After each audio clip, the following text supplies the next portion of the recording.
Então, gente, boa tarde. Queria primeiro agradecer a Jaque pela oportunidade, né? E antes de começar mesmo com a apresentação, a gente até conversou já, né? A gente ia apresentar isso aqui, porque pode parecer assim que esse já era meu projeto de pesquisa, pelo modo que ele vai ser apresentado aqui para vocês, mas na verdade não. Né? Se você pegar lá o meu projeto de pesquisa, ele era sobre depressão, psicanálise e DSM.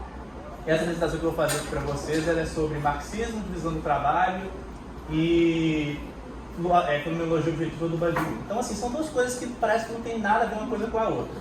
E realmente, assim, se você for olhar do ponto de vista da onde começa e aonde termina, parece que é uma coisa de doido, que eu realmente não tenho rumo nenhum e que, né, assim, é coisa de maluco. De fato, isso é que meu orientador é maluco por deixar eu fazer uma coisa dessas, né? E de fato tem um pé de verdade nisso, claro, né? Mas eu acho que assim, uma coisa que sempre apareceu no projeto e que era importante para mim era uma questão epistemológica muito forte, né? Porque o que me movia naquela pergunta de psicanálise, DSM, todas essas questões, era uma noção de que ao mesmo tempo que a gente pode criticar e achar que o DSM, o modo como ele apresenta as categorias diagnósticas deles, é extremamente problemático, ideológico, né? E tem uma série de mediadores e fatores sociais que estão apagados nessa apresentação, a gente não pode encarar que existe uma série de pesquisas que são feitas e que, de fato, né, esse manual ele toca em alguma coisa da realidade. E como eu sou uma pessoa que sempre foi mais afeita à psicanálise, ainda que eu tenho muitas críticas a ela, e vão aparecer aqui também, né, a gente da psicanálise a gente não gosta do DSM de forma alguma. Dentro da psicologia em geral, que é o curso que eu estou atualmente cursando, né, não é uma coisa que se faz bem, né. Então, assim, ficava essa questão de você ter ao mesmo tempo a crítica psicanalítica, psicológica, em que o DSM ele aparece como um grande vilão, como uma falsidade completa, e uma intenção assim de respeitar, pelo menos assim, tentar, né, entender, a autonomia do processo científico, né? Porque, querendo ou não, existe uma série de procedimentos que estão envolvidos ali e de uma ciência que é feita, né? A gente pode ter todas as nossas críticas à ciência e a gente deve tê-las, né? Mas, querendo ou não, existe, né, uma legitimidade naquilo lá e a gente não pode simplesmente encarar também como se os cientistas que estão por trás daquele projeto eles fossem todos mal intencionados, gente do mal, que só quer lucrar em cima de medicamento, porque muitas vezes não é a realidade que a gente vai encontrar nesses campos. Então, basicamente, existe essa questão sobre a incomensurabilidade desses dois campos, né? Como é que essas duas coisas podem ser ao mesmo tempo verdadeiras, né, factíveis, tocarem em seus objetos, mas serem tão incomensuráveis entre si? Né? Serem coisas assim que realmente não se bicam, e não é porque elas não se bicam porque a gente pode fazer as coisas encaixarem. Não, elas realmente não se bicam porque elas estão falando de coisas completamente diferentes. Né?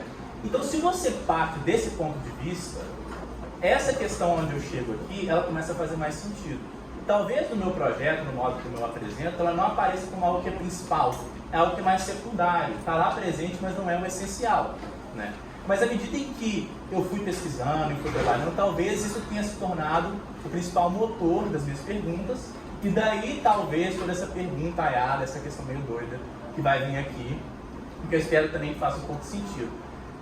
Eu fiz alguns slides, mas assim, a minha ideia é deixar a coisa mais informal mesmo, porque também é um espaço para testar o quão transmissível isso é e o quanto também isso para em pé de certa forma, né? São coisas muito em formato de hipótese ainda. Então pode me interromper, pode perguntar, pode pontuar alguma coisa a qualquer momento, tá, gente? Porque também é um espaço para eu poder ver se isso aqui faz sentido de alguma forma. Mas tá, pode passar. Tá. Não passou, não. E ele tem um monte de palavras esquisitas, a gente tem que perguntar mesmo. Tá, aí eu começo com essa frase do Brecht, né, que eu acho que ilustra bastante o problema que a gente vai colocar aqui. Né, o movimento das estrelas tornou-se mais claro, mas para a massa das pessoas, o movimento de seus métodos permanece incalculável. Pode passar no negócio. Né?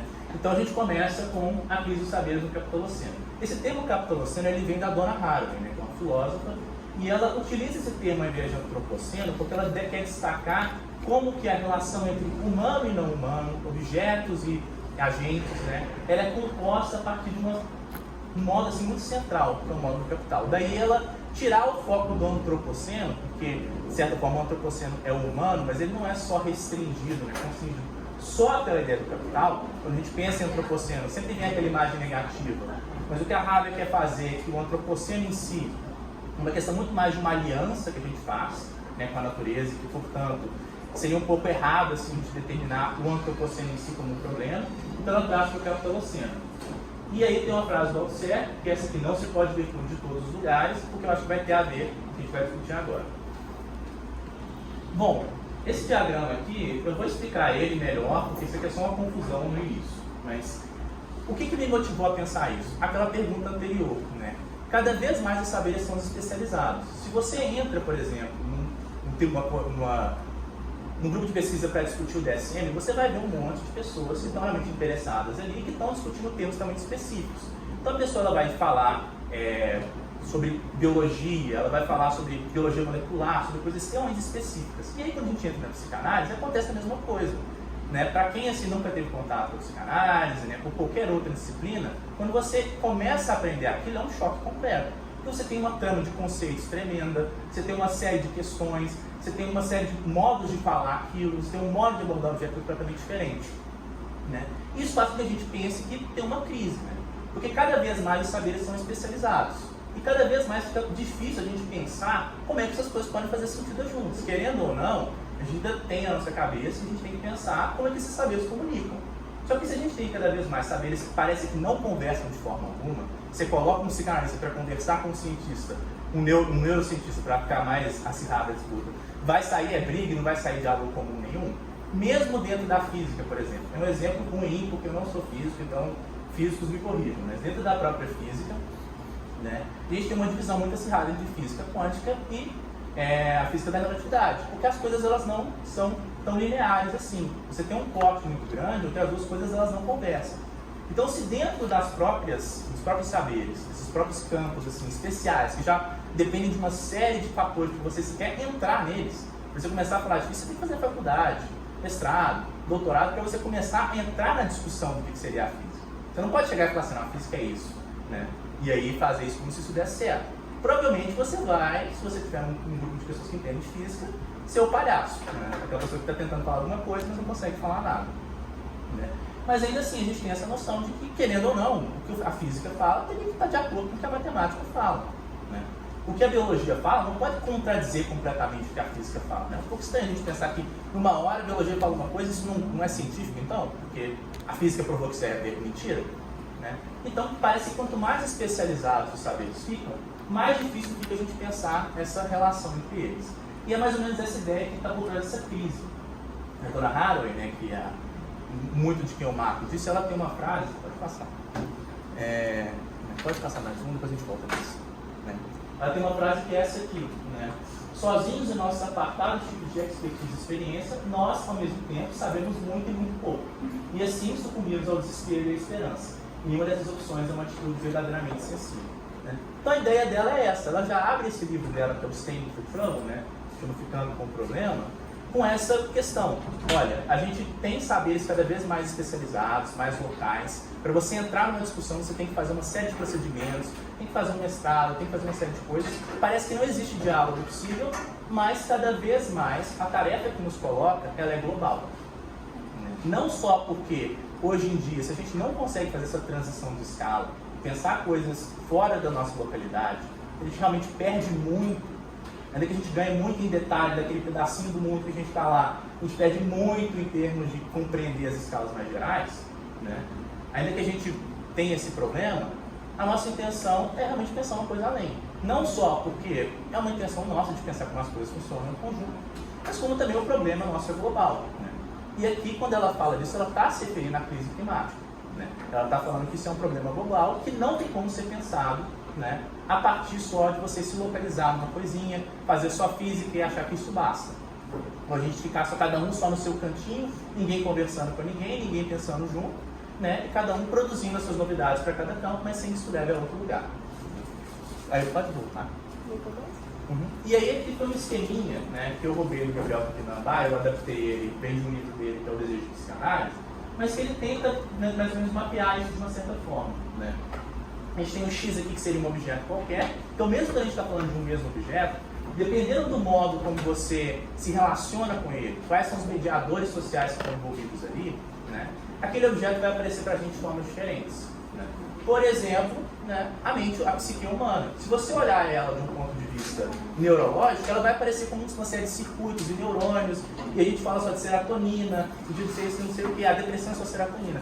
E não é que essa coisa que a gente está falando, ela não apareça assim de certa forma. Quando a gente adota esse ponto de vista, o cérebro é só neurônio, a psique é só neurônio.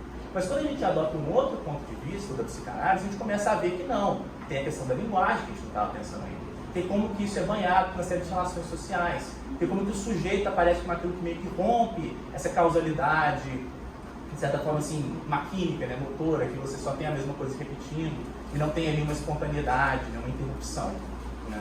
Então, essa é a ideia desse diagrama, mostrar que existe, entre duas formas completas diferentes de pensamento, uma incomensurabilidade entre o que a gente vai chamar de mundos. Isso aqui vem da lógica dos mundos da Alan Badiou, que eu espero também que, não vou entrar com detalhes, porque seria só uma aula de interação sobre isso, mas que deveria ter uma noção mais ou menos do que é ao final dessa trajetória. Mas então, esse cima ele tenta mais ou menos mapear isso. Tá? Pode passar. Volta para passar. Isso. E aí, eles são só algumas frases para reforçar esse ponto, né? Que o nosso desafio ele é, ao mesmo tempo, de dar valor à localidade, porque a gente também não pode virar e falar, olha, tá bom, então o que a psicanálise fala é mentira, é falso. Porque ela fala muito sobre uma coisa, mas não fala sobre as outras coisas. Ela não se compõe com o resto dos saberes. Ela é contraditória aos saberes, ela é contraditória à ciência. Né? A psicanálise ela se vangloria muito por se tratar daquilo, o resto que a ciência não trata. Né? Por, de certa forma, ser aquilo que o discurso científico não consegue tratar. Bem, ok, interessante, né? A gente ter uma prática que lide com isso, mas como é que ela se relaciona, por exemplo, com as descobertas da neurociência agora? Como é que ela se relaciona com as descobertas políticas que tem aqui? Acaba que fica uma coisa muito pobre. E a psicanálise é uma das principais culpadas disso, quando a gente vai observar. Né? Porque o psicanalista, muitas vezes, ele é aquele que está em casa, na casa de todo mundo, mas ninguém está na casa dele. Né? Você vai ver um psicanalista falando de matemática, Jacques Lamillet, porque a matemática é um discurso que estrutura o sujeito e não sei o quê, não dá espaço para a subjetividade. Mas ele não tinha um treinamento filosófico de matemática, ele nunca participou, né, de uma pesquisa matemática, nenhuma das coisas que ele falou serviram para o pensamento matemático, né, e acaba que então a matemática fica uma coisa que a gente não precisa estudar, a gente não precisa ligar, a gente não precisa tratar, e a gente tem a resposta final sobre ela. Né.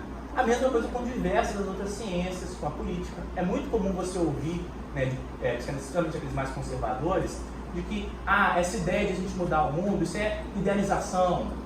Né? São pessoas que têm ideais muito fortes, não conseguem pensar e se livrar das amarras edípicas. Até hoje estão, né, transferindo essa questão edípica que tem a ver com o pai, o conflito familiar, para o campo social. Né? Então, assim, a gente tem uma série de transformações e de problemas, de novidades que estão no mundo, mas a gente não consegue lidar com elas e pensar elas em conjunto. Muito do porquê a gente adota um ponto de vista, e muitas vezes o nosso ponto de vista ele é capaz de falar de mais do que aquilo do que a gente fala normalmente. A psicanálise, querendo ou não, ela é um discurso extremamente amplo. Você consegue falar do social com a psicanálise e falar coisas importantes. Mas a gente não tem o cuidado de considerar aquilo que determina o nosso pensamento, as condições materiais que permitem a gente fazer com os nossos conceitos tenham tração ou não. Muitas vezes, se a gente só está no campo do pensamento e não pensa essas condições, a gente consegue expandir o nosso campo para todos os campos, falar sobre tudo e ao mesmo tempo falar sobre nada. Né? É interessante que nós conversamos uma vez sobre o exemplo do que a mulher não existe. Uhum. Né? A psicanálise lacaniana tem essa máxima, né? Que tem todo um sentido dentro da psicanálise, mas é reproduzida dessa forma assim, descolada, fica um negócio muito estranho, né? A mulher não existe. E é claro que existe um contexto ali que o Lacan está falando, que também Foucault está falando, que o Deleuze está falando, que o Derrida está falando, dessa questão de que você não pode substancializar, falar a mulher, são as mulheres, né? E aí o Léo estava falando, né, Jaque? Mas se estamos dentro de um grupo feminista, tentando reivindicar causas a favor das mulheres, chegar lá e falar a mulher não existe, não termina, não, porque a mulher existe, né? Você está num contexto que é diferente. E é interessante que eu vivi isso no convênio com o pessoal da Argentina, que a Luciana, que me conta da pesquisa dela, das feministas, e a professora lacaniana fala assim, não, mas Você está considerando que a mulher existe daí e ela não está entendendo que o discurso está no lugar, é o outro. Exatamente, né? Tem toda uma crítica que o trabalho vai fazer de como que a gente, como o modelo que o Lacan adota, o modelo significante, né? Já que eu deve ter falado para vocês, ele é uma, não? Mas ele é uma ferramenta que permite a gente analisar discursos, né? Na linguística. Né? E ele é um modelo que na linguística ele é feito para analisar o discurso no geral. Então você pode falar de qualquer tipo de discurso. Mas quando o Lacan ele vai falar da linguística na psicanálise, ele está falando da linguística sobre a regra da livre associação, né? Sobre um modo específico como a fala se organiza. Só que quando ele vai pensar isso, como ele tem um conceito ali, e ele não pensa, ok, mas quando eu trago esse conceito para cá, quais são as condições que me permitem que esse conceito tenha efetividade? Como isso é algo que está por trás, é algo que determina como que a gente vai experienciar a clínica, vai fazer a clínica, mas não é algo que aparece para a gente, né?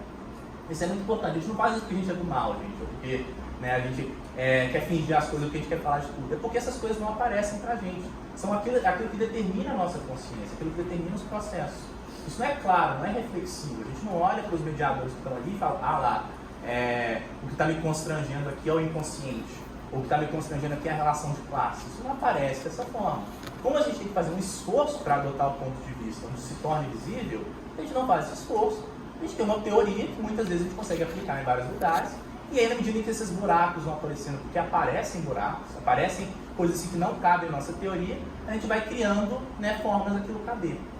Um exemplo disso, assim, pode parecer até meio estranho voltar nisso, mas eu acho que tem a ver, é que na época tinham todos os debates entre o Galileu e os seus anteriores sobre a centralidade, né, da Terra, tinha toda uma questão porque, tecnicamente, o motivo de se adotar a teoria heliocêntrica não é porque ela era mais correta que a anterior, porque ela explicava mais coisas, mas porque ela explicava as coisas de uma forma mais elegante e matematicamente plausível, né? Porque a forma anterior ela conseguia explicar o movimento dos planetas. Só que como é que eles faziam isso? Eles tinham uma perspectiva específica que colocava a Terra no centro, e aí quando eles expandiam essa perspectiva para fora das relações humanas, né? Quando você pensa nas relações humanas, faz sentido você falar que a Terra é o centro do universo.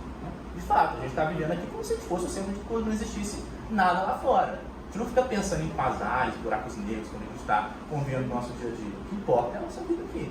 Mas quando você tenta entender e ler o universo, melhor, o sistema solar, né? A partir desse ponto de vista, as coisas não começam a dar certo, né? E aí aparecem erros, buracos, erros de cálculo. E como é que eles resolviam esse cálculo? Eles colocavam uma coisa que chamava epicycle, eu esqueci o nome da tradução em português, epiciclo, eu acho. Que seria uma outra, que você adiciona esse negócio e a conta passa a fazer sentido. É tipo assim, uma outra órbita que você coloca e a conta passa a fazer sentido. E aí quando você estava na época lá do Galileu, né, você tinha lá 20, 30 epiciclos para poder explicar o funcionamento dos movimentos planetários. O Galileu chegou com uma teoria que não precisa disso. Ele consegue explicar tudo porque ele pressupõe que na verdade o Sol está no centro do sistema solar e a Terra é só o que está orbitando. Então ele cria uma teoria que é muito mais elegante em termos matemáticos. Né? Mas ela não explicava mais ou menos, né? Assim, ela explica mais do ponto de vista de que agora ela abre outras possibilidades para a gente pensar outras coisas. Mas em termos de explicar as outras planetas já era explicável antes, né? E é pior, porque a teoria do Galileu não foi aceita de início porque era cientificamente assim, mal pensada, porque ela baseava-se na matemática. Mas ela dependia, por exemplo, de você pegar um telescópio e olhar.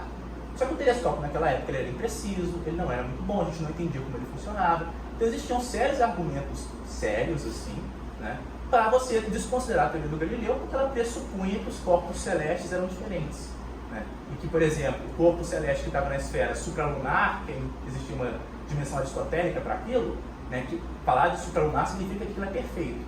A teoria do Galileu ela levava a entender que não era perfeito. Então, assim, você está pegando um modelo todo que funcionava e está colocando outra coisa, trazendo outros problemas. Né? E até a gente desenvolver uma teoria da ótica com o Newton, a gente realmente assim, ficou-se em dúvida sobre se aquele modelo seria aceito ou não. Foi só com o Newton que isso foi aceito. Então, assim, a ciência é mais complicada do que parece, e a gente vai vendo que essas coisas vão aparecendo, esses buracos vão aparecendo, mas também essas tentativas, né? É isso que o Althusser chamava de ideologia. É quando você pega as ferramentas de um campo, aplica em outro sem considerar as contradições e todos os processos reais, que ele vai falar, puxando o Lacan lá, que estão envolvidos ali, para que aquilo fique homogêneo, só que não é, na verdade, uma fantasia. E aí tem algumas frases que dá essa ideia, né, dessa relação entre local e global, que é o que fica aqui na segunda parte. A gente tem um detalhamento muito grande quando a gente está pensando na localidade, e a gente precisa desse detalhamento, porque é assim que as descobertas científicas, as descobertas políticas, as descobertas amorosas e as descobertas artísticas, obrigado, já, são feitas, né, com um engajamento muito profundo com aquele campo específico, mas ao mesmo tempo a gente precisa pensar como é que essas coisas pelo menos transitam entre si, porque a nossa tarefa não é ficar só no local. Se a gente fica só no local, a gente não entende nada, né? Tem um exemplo, inclusive, que a Mackenzie Wark dá, que era na época da União Soviética. Eles iam fazer um posto em uma cidade, eles iam deslocar um pedaço do rio, e eles estavam olhando só para aquela pequena cidadezinha. Eles não esqueceram de olhar para o ecossistema inteiro, e o que aconteceu foi o seguinte: aos poucos, ao longo do tempo, o mar inteiro secou, o mar da região secou, porque eles pensaram tanto naquele aspecto lá, com tanto detalhe, que eles não conseguiram pensar também como que aquele pequeno pedaço, ainda que em si parecesse que não ia fazer influência nenhuma, poderia estar associado ao ecossistema de uma forma muito mais complexa e acabar levando ao problema. A relação entre local e global, cada vez mais ela é essencial para a gente pensar a realidade, né? E aí tem algumas frases que vão pensar um pouco disso. Elas são de pessoas diferentes, né? Tem essa que é da Mackenzie Wark, que ela é uma marxista meio mais heterodoxa, né? Tem essa do Yu Kui, que ele é um filósofo chinês, também tem a mesma ideia. E tem esse do Charles Mills, eu acho que é o primeiro nome dele, que é um sociólogo também, mais aliado ao vertente marxista, mas também assim, não tão... Quando a gente pensa no marxismo, a gente pensa no Marx, Lenin, né? A gente não pensa no Mills, por exemplo. Pode passar.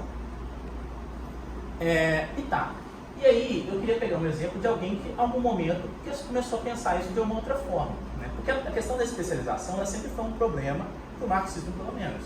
Quando a gente fala de divisão do trabalho, a gente está falando muitas vezes, no nosso senso comum, daquele exemplo que a gente vê lá na fábrica do Chaplin. Cada um fazendo uma coisinha, especializado na sua coisa, e não vê a produção inteira, né? Então isso é a ideia da alienação, que assim, quando a gente pensa no senso comum marxista, é o que o marxismo ofereceria para a gente. Claro, a imagem nunca é tão simples assim, se a gente for nos clássicos, nunca vai ser assim de fato. Mas é uma metáfora interessante para a gente pensar, né? Então a especialização sempre foi vista com maus olhos, de certa forma, para muitos expoentes marxistas, porque ela implicaria que você perderia o contato com a totalidade do processo produtivo, com o produto do seu trabalho, né? Tem aquela famosa frase do Marx, né? Que o trabalhador, depois do comunismo, seria pescador de manhã, trabalhador fabril à tarde, poeta à noite, e ainda poderia ter um tempinho para apreciar uma boa ópera no final do dia, né? Ou seja, ele seria tudo, ele seria capaz de transitar em todos esses lugares e assim ser excelente, exímio em todos. Essa é a minha outra questão, não é só dele poder fazer tudo isso, né? Mas ele poder também fazer e assim ser um bom autor, por exemplo, ser ao mesmo tempo um bom crítico literário e fazer o trabalho manual com perfeição, né? Ou ser um cientista que ao mesmo tempo escreve belíssimos poemas. E a gente vai ver que quanto mais especializado o trabalho fica, mais difícil isso acontece. De fato, se você pegar, por exemplo, filósofos que tentam escrever poesia, são poucos aqueles que escrevem boa poesia, né? Se você pega filósofos, artistas que tentam fazer matemática, você vai ter pouquíssimos que vão conseguir fazer muitas coisas, né? Então é muito difícil no nosso mundo especializado a gente ter essas relações. Mas também é um problema a gente achar que a gente consegue superar isso simplesmente. Porque, querendo ou não, quando a gente vai ver o que produz inovação científica, é um engajamento profundo com aquilo, né? A gente não pode imaginar, por exemplo, o Einstein criando a teoria da relatividade e ganhando o prêmio Nobel de literatura, né? Ainda que, né, pensar o prêmio Nobel, isso também é outro problema. Mas tá.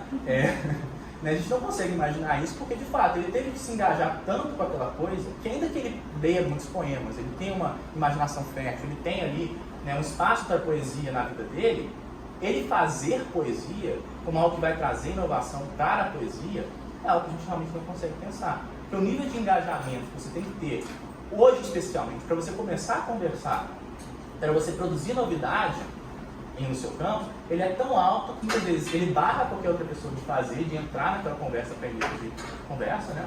Ou mesmo se você for fazer, você nunca vai conseguir realmente produzir inovação naquele campo. Às vezes você vê aquele cara que está lá produzindo, fazendo coisas, mas que não é inovador no que faz. Tudo bem, né? Mas a gente quer manter o nível de inovação que a gente tem. A gente quer que as ciências, a arte, a política progridam de alguma forma. E o Bogdanov era um cara, ele era um marxista do século XX, que ele tentou pensar isso de uma certa forma. Ele tinha um projeto que era a tectologia, né? Esse projeto da tectologia, ele chamava de uma máquina metafórica. Por que uma máquina metafórica? A metáfora é aquilo que você aplica em vários lugares e você consegue tirar relações similares, né? Então, uma coisa é uma metáfora da outra, né? Você pega certas relações e aí você vai ter que aquilo explica alguma coisa daquele processo, né? Então, por exemplo, a gente fala, o ouro brilha como, né, assim, não sei, é brilhante como ouro. Isso é uma metáfora para algo que é brilhante, porque captura algo similar entre as duas coisas, ainda que não seja uma representação idêntica, não é só falando a mesma coisa. Isso. Pode ser. E a ideia dele era criar essa máquina metafórica, né, em que você pudesse pegar diferentes conhecimentos e ir testando em diferentes campos. E vendo, claro, você tem que fazer uma técnica prática, assim, tal, essas práticas, para ver se isso dá certo ou não, né? E ver se isso funciona. Então você pode pegar um método lá da física e testar na psicanálise. E você testa empiricamente, praticamente, para ver se isso funciona. E você vai fazer os resultados da pesquisa. Então é uma maneira de transitar entre os saberes sem que você perdesse a especialização e o rigor de cada um, né? Então esse projeto dele era um projeto tecnológico, de certa forma, né? Ele tinha.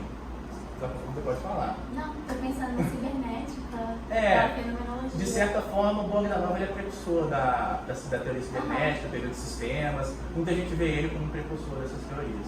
Então, se você pegar o livro da Lorca, por exemplo, você vai ver ela falando, ele tem diversos termos assim, que parecem muito com coisa cibernética, para quem já viu, não tem muito a ver. Né? Mas a ideia dele era essa. Então, a ideia central dele era vencer a divisão do trabalho de uma forma que fosse outra que a forma mercadoria. A gente vai ver o que isso significa mais pra frente, né? E aí, né, ele queria fazer isso a partir de uma noção central, que era da organização. Para ele, tudo poderia ser reduzido à organização, né? Então, assim, pessoas em um conglomerado político, essas são formas diferentes de organizar certas coisas, certas relações, né? Uma célula é um conjunto organizacional de certos fatores biológicos, né? O aparelho psíquico é um conjunto de organizações e leis específicas. Então, para ele, o ponto de vista organizacional era aquilo que se centrava. Mas o marxismo ele sempre foi muito atado à ideia do trabalho. Ele sempre viu as coisas em termos de trabalho, ponto de vista do trabalho. E, de certa forma, esse ponto de vista foi um que deu conta de explicar muitos dos fenômenos políticos do seu tempo, porque a gente vai ver o motivo disso também, dando spoilers assim, mas o ponto de vista do trabalho, ele permitia que a gente transitasse entre diferentes regiões do social, né?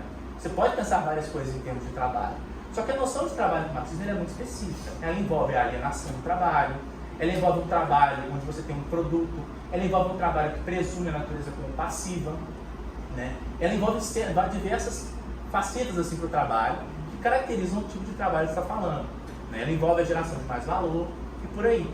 E para o Bogdanov, pensar as coisas em termos de trabalho não dava conta, porque ele estava percebendo que o trabalho especializado ele é distinto em cada caso. A gente vai ver que, de fato, os trabalhos eles são distintos a ponto de você não conseguir usar essa metáfora do trabalho para explicar todos os tipos de trabalho existentes, né? Então, o projeto do Bogdanov ele visava pensar a organização. O que aconteceu? Bom, na época do Bogdanov, a divisão do trabalho ela já estava começando a crescer, né? Já era uma coisa assim, muito importante, tanto é que ele propôs a tecnologia como uma forma de vencer isso, né? O Bogdanov ele morre numa transfusão de sangue. Assim, um detalhe assim à parte, mas é uma história muito estranha porque ele morre. Ele morre num acidente com transfusão de sangue e o projeto dele nunca é realizado, né? O Bogdanov sempre foi meio rival assim, do Lenin, então, né, ele meio que foi deixado de lado assim, pela ortodoxia marxista, né?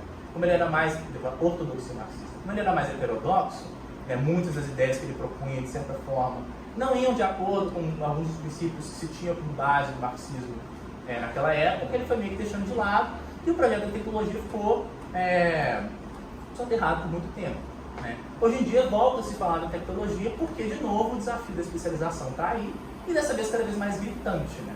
Se a visão do trabalho na época do Bogdanov já era alta, a especialização já era alta, imagina hoje, no nosso tempo, onde praticamente a gente só tem saberes especializados, especialmente quando a gente fala em termos intelectuais, né? A gente quer assim, ser um bom cientista, a gente vai estudar anos e anos e anos daquela coisa que a gente vai ter, e muita gente nem vai ter contato com outra coisa, né? Então, assim, a ideia de você propor uma forma de organizar esses saberes que permitiria esse trânsito, se torna cada vez mais urgente desse ponto de vista. Pode passar. E aí tá, a gente entra agora na crise do marxismo. Tem essa frase aqui do Zizek, que é uma releitura da tese 11 do Marx, que a tese 11 do Marx fala: os filósofos até então só interpretaram o mundo, cabe o nosso trabalho mudá-lo. E aí o Zizek ele brinca, porque ele fala que assim, as pessoas não pensam o suficiente antes de agir. Então ele vai falar que é o contrário, né? A esquerda crítica apenas buscou mudar o mundo de diferentes maneiras, nossa tarefa é pensá-lo, né? Então é uma brincadeira assim, que o Zizek faz, mas eu acho que tem a ver um pouco. A crise do marxismo. O marxismo ele sempre tentou, ele sempre tentou, de certa forma, né, pensar essa relação entre local e global. Né? A ideia da totalidade da produção, a totalidade da produção social, a totalidade dos saberes, de novo, a totalidade da produção de conhecimento, como o Bogdanov, ela sempre teve no marxismo. Né? Se a gente olhar lá no Lukács, no Marx, né, em diversos outros autores, a ideia da totalidade vai estar presente. Essa relação entre aquilo que é particular, é local, mas que se relaciona com um sistema, como o capitalismo, que é global. Né? E aí, o que o Badiou vai falar, né, que é esse filósofo francês que também está muito influenciando aqui esse trabalho, ele vai falar que no início do século XX, mais ou menos na metade do século XX, o marxismo ele entra em crise. Porque o marxismo ele se torna incapaz de explicar a situação que ele está vivendo. Né? Não por conta da totalidade. Né? Muito se fala disso na filosofia. Uma das principais pessoas que vão criticar a abordagem marxista, por exemplo, é o Bruno Latour, falecido recentemente, né? Infelizmente. Mas ele sempre foi um crítico muito forte dessa ideia. Né? E de fato, assim, a gente tem muitos filósofos que vão criticar a ideia do pensamento assim, da totalidade, como uma coisa totalitária, uma coisa assim, de certa forma, remete ao espírito absoluto do Hegel.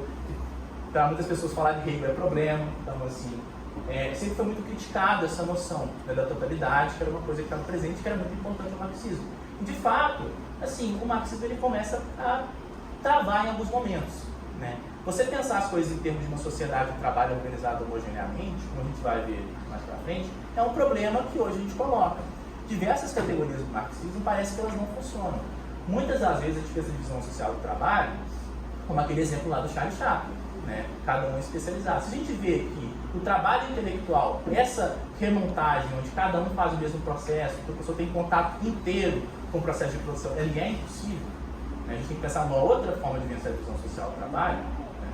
A ideia do trabalhador orgânico, né? Que é aquele que consegue ter uma noção inteira do processo de produção e ainda assim tem a consciência do que está acontecendo socialmente em todos os níveis, né? Ela parece assim impossível. Então, quando o marxismo ele fala de divisão social do trabalho, parece que ele não está tocando no objeto que ele está falando. Quando ele fala dos mundos do trabalho, ele vai muitas vezes ler esse trabalho sobre a forma do proletariado europeu, né, da fábrica e tudo mais. Claro, tem análises marxistas muito potentes que tentam ler isso de outra forma, mas ainda assim é um panorama geral. E, de fato, quando você olha no Capital, tem uma parte lá na introdução que o Marx ele vira e fala para os operários alemães e franceses da época dele. Vocês acham que vocês vão ser intocáveis ao modo como o trabalhador inglês trabalha, porque aqui é um outro país, não sei o que? Não. O modelo inglês é um modelo que vai existir no final do mundo inteiro. Então, se vocês não começarem a se organizar para tentar disputar as relações de trabalho, que nem os ingleses estavam fazendo na época, né, vocês não vão conseguir fazer isso. Muitas análises políticas marxistas, elas dependem da centralidade da classe. Né? E hoje a classe é uma coisa muito fragmentada. Porque na época do Marx, pensava-se que se depois que você vencesse o conflito de classe, pronto, resolveu todos os problemas. Não vai ter mais igualdade entre as mulheres, não vai ter mais racismo, não vai ter mais nenhum problema. Hoje a gente vê que não é tão simples assim. Você ter uma revolução em termos econômicos não implica que todos os outros problemas sobre as questões e lutas vão ser resolvidas. Então, o que o Badiou está falando é que, por uma mudança no terreno social, em que esses referentes que o marxismo, né, tentava pensar, e que ele conseguia pensar efetivamente, tenham mudado, de fato, há um tempo atrás, fazia sentido a gente pensar em termos de classe, porque era aquilo que aglutinava a maior quantidade de pessoas contra uma luta do capital. Hoje, se você fosse para qualquer lugar, praticamente, você falaria assim, vamos se organizar em termos de classe, porque a gente está sendo explorado. Você aglutinaria uma quantidade muito grande de pessoas de qualquer forma. Hoje em dia tem espaços onde você falar de classe, você não vai ter tanta atração assim, né? Ainda que seja do ponto de vista muito importante. Né? Tanto é que assim, não é também igual a Chantal Mouffe e o Ernesto Lacroix falar assim, a classe está morta, não existe mais classe social. Não é também esse nível, mas as coisas elas são mais fragmentadas e a ideia de uma classe dada, pronta, ali, tudo pronto, a classe como uma coisa que só depende de você dar consciência para eles realizarem o movimento, né? Não é algo assim, a gente tem uma tarefa de organizar a classe trabalhadora realmente, porque ela está dispersa. Então esses referentes que o marxismo ele tinha e era capaz de nomear, para o Badiou, eles mudam. E o marxismo não muda com eles. Né? O marxismo não se torna capaz de pensar essa novidade que o terreno político coloca. Pode passar. Que é esse um pouquinho desse esqueminha que está aqui. Você tinha uma situação, que é como o Badiou vai descrever como aquilo que está acontecendo no momento, né? E aí o marxismo era capaz de representar isso, essa parte de cima, o campo de representação, de realmente pensar aquela coisa, efetivamente nomear muito do que estava acontecendo aqui. Quando acontece uma novidade, né, o Badiou vai chamar isso do evento, né, do acontecimento, né, acontece uma novidade e o terreno ele muda, alguma coisa permanece indiscernível para o marxismo, porque ele continua utilizando um modelo que funcionava antes. A gente vai ver que o marxismo ele nasce de uma análise muito complexa e muito engajado com a sociedade, com a realidade social. Né? O modelo que o Marx monta, ele não é pré-pronto, ele vem de uma relação muito engajada com a política. Né? Quando esse modelo, que ele nasce de uma tentativa de explicar a situação, ele não mais tem essa relação com a concretude, com os referentes, e ele passa a explicar qualquer situação, a gente tem um problema onde aquilo que realmente nos interessa de novo se torna indiscernível. A gente não consegue ver as coisas a partir desse ponto de vista. E de fato, por exemplo, as análises marxistas da ciência na época sempre foram muito pobres. Né? Você vê o Lenin, por exemplo, ele falava que a teoria do Einstein ela era burguesa e não tinha que lidar com ela. Né? A teoria da arte, muitas vezes, ela é muito pobre também, porque a gente analisa a forma artística só em termos de relações sociais, e não da própria autonomia do processo artístico sendo colocado ali, das formas que estão em jogo, das relações que estão ali colocadas. Né? O amor também, eu estou falando dos 4 procedimentos do Badiou, por isso essa repetição desses 4, né? A gente vai colocar no final. O amor também era pensado assim, olha, se você tem uma relação amorosa entre 2 pessoas, esse é amor burguês. Né?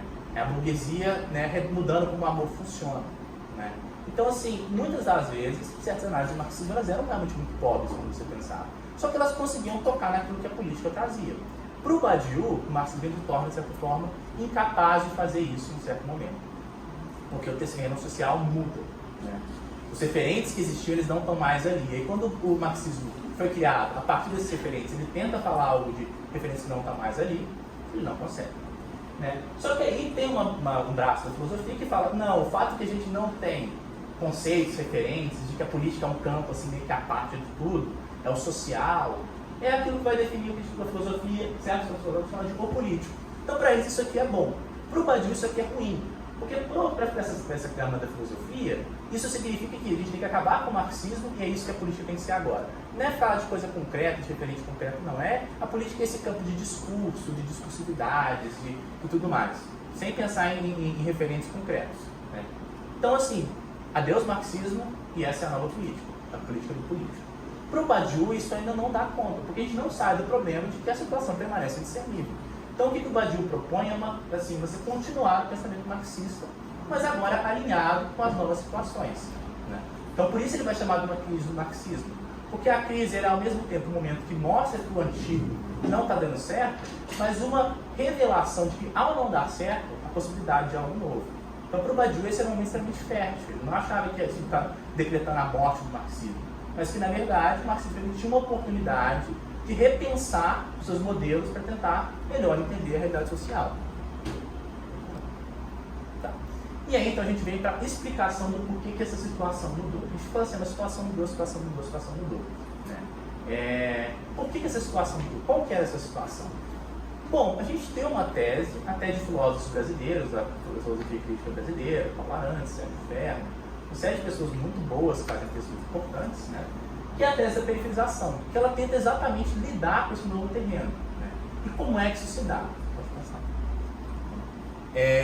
Mas antes de a gente entrar na tese da periferização, eu queria fazer um pequeno rodeio antes, para a gente poder entender melhor ela de uma outra forma. Basicamente, né, a tese da periferização ela fala que o mundo ele se torna cada vez mais periferizado. Né? Aquele tecido homogêneo que a gente tinha, ele vai se perdendo e vai sendo corroído. Né? E aí tem um grupo de pesquisa, que é o subconjunto da prática teórica, né, que está muito baseado nessa pesquisa, ela tem muitas coisas que vêm de lá, e quem tiver interesse eu recomendo muito, porque são coisas muito interessantes que eles estão fazendo, né, assim, de certa forma, mas eles adotam um modo de entender as relações sociais a partir de um autor japonês, que é o Koji Karatani. E o Koji Karatani ele vai explicar o modo como os mundos sociais são compostos, como as relações sociais são compostas, a partir desses 4 modos que ele vai chamar de modos de intercurso. No inglês está modes of exchange, que a gente traduziria para modos de troca, realmente. Mas, um intercâmbio talvez seja uma tradução boa também. Mas como esses modos eles têm a ver com trocas que não são só entre agentes humanos, eles também são trocas com a natureza e tudo mais, o pessoal do subconjunto eles sugeriram essa tradução para intercâmbio e intercurso, que eu adotei também porque eu acho que faz mais sentido. Mas ele vai dizer que existem esses 4 tipos lógicos de forma de você organizar a sociedade baseado nas relações de trocas possíveis, né? Então ele vai falar que são 4. Né? É o modo B, que é a pilhagem entre distribuição, o C, que é a troca de mercadorias, que a gente conhece bem, né? E o A, que é a da reciprocidade, que é aquela do dom e do contradom, que a gente vai olhar na antropologia como o Marcel Mauss vai definir. É aquela ideia de você dar um presente, mas você não sabe qual valor o presente tem. Não é que nem quando você compra alguma coisa, você sabe exatamente o valor dela. Então, você dá um presente para a pessoa e você fica tipo assim, preciso dar um presente. Tem que dar um presente melhor, né? Só que você não sabe o que é um presente melhor para aquela pessoa. Você fica sempre nessa coisa assim, meio que sem saber, você sempre tenta ser recíproco com aquela pessoa, mas é sempre difícil você saber exatamente o que seria algo recíproco. E nas sociedades antigas, tem até aquela questão do potluck, lá, que não sei se vocês conhecem, mas é um ritual assim, onde as pessoas juntam, as tribos se juntam e queimam tudo, destroem tudo. Que tem certas interpretações que tem a ver com isso. Você vai trocando tanto, e você fica sempre nessa dívida, assim, de você saber se o seu presente é bom ou não, né? Você tem que dar um presente melhor, isso cada vez vai acumulando, que eles fazem esse ritual onde você destrói tudo porque você é livre da dívida, né? Então essa é a ideia do dono contra dom. A pilhagem de distribuição é uma lógica de propriedade, então você tem uma propriedade lá que o Estado cuida e tudo mais, e a troca de mercadorias é a troca equivalente de duas mercadorias. Então o Karatani vai falar que a sociedade é organizada dessas diferentes formas. O modo D a gente deixa para lá porque o Karatani também não explica direito, e ele fala que seria o modo de troca da sociedade comunista e tal, e assim, ele não explica, então a gente deixa para lá, a gente finge que são só esses 3, mas pode passar. Né? E aí ele vai falar que o mundo moderno, o mundo capitalista, ele é composto por uma novo-romeana dessas 3 coisas. Né? Você já falou que parece um novo-romeano? É Freud. É Freud aqui? Ah, então. É porque o Lacan fala de novo-romeano, mas ele é uma estrutura matemática que tem a ver exatamente com uma ideia de que você tem 3 anéis interligados. Eles estão enodados, ligados, de tal forma que se você tira um, os outros caem. Então eles param de funcionar. Então, tipo assim, se você rompe um, os outros meio que desenlaçam. Né? Então essa é a ideia do novo-romeano. E aí, o Karatani vai falar que esses 3 modos de troca eles estão sempre, em qualquer formação social, atados de alguma forma. Né? De forma que, se você, por exemplo, está no modo C, o modo B é uma coisa que vai ajudar quando o modo C dá problema. O modo B é a mesma coisa. Então, assim, eles estão enodados de uma forma que, se você não tem um, nenhum dos outros funciona. Tá? Então, a ideia é essa. Eles em si são inconsistentes, incoerentes, mas juntos eles formam um tecido social onde um vai apoiando no outro e aí aquilo fica mais consistente e coerente. Quando o modo A dá problema, o modo C pode ser uma forma de você estabelecer uma relação, por exemplo, duas comunidades. Duas comunidades que estão em guerra por causa de alguma coisa, você pode começar uma forma de troca, uma negociação assim, entre elas e aquilo estabiliza aquela relação. Ou então o Estado aparece como mediador que é capaz de resolver aqueles conflitos. Então essa é a ideia dele, desses 3 formas. E qual que é essa relação com a tese da periferização? Se a gente pensar que essas 3 lógicas elas são atadas, e aí o Karatani vai falar que no capitalismo, o modo dominante, aquele que vê mais o tecido social, que organiza mais as coisas, é o modo C, é o modo capital, troca de mercadorias. O B, ele é importante, e o A talvez seja tendo menos espaço, mas ele ainda assim é muito importante, é um novo-romeano, se a gente cortar um, acaba um. Né? E ele vai falar que essa é a forma do capitalismo moderno, que ela vai avançando. E o que a gente pode pensar junto com a tese da periferização? Que o modo como o capitalismo ele implementava, ele expandia essa forma, era a partir de uma homogeneização do tecido social.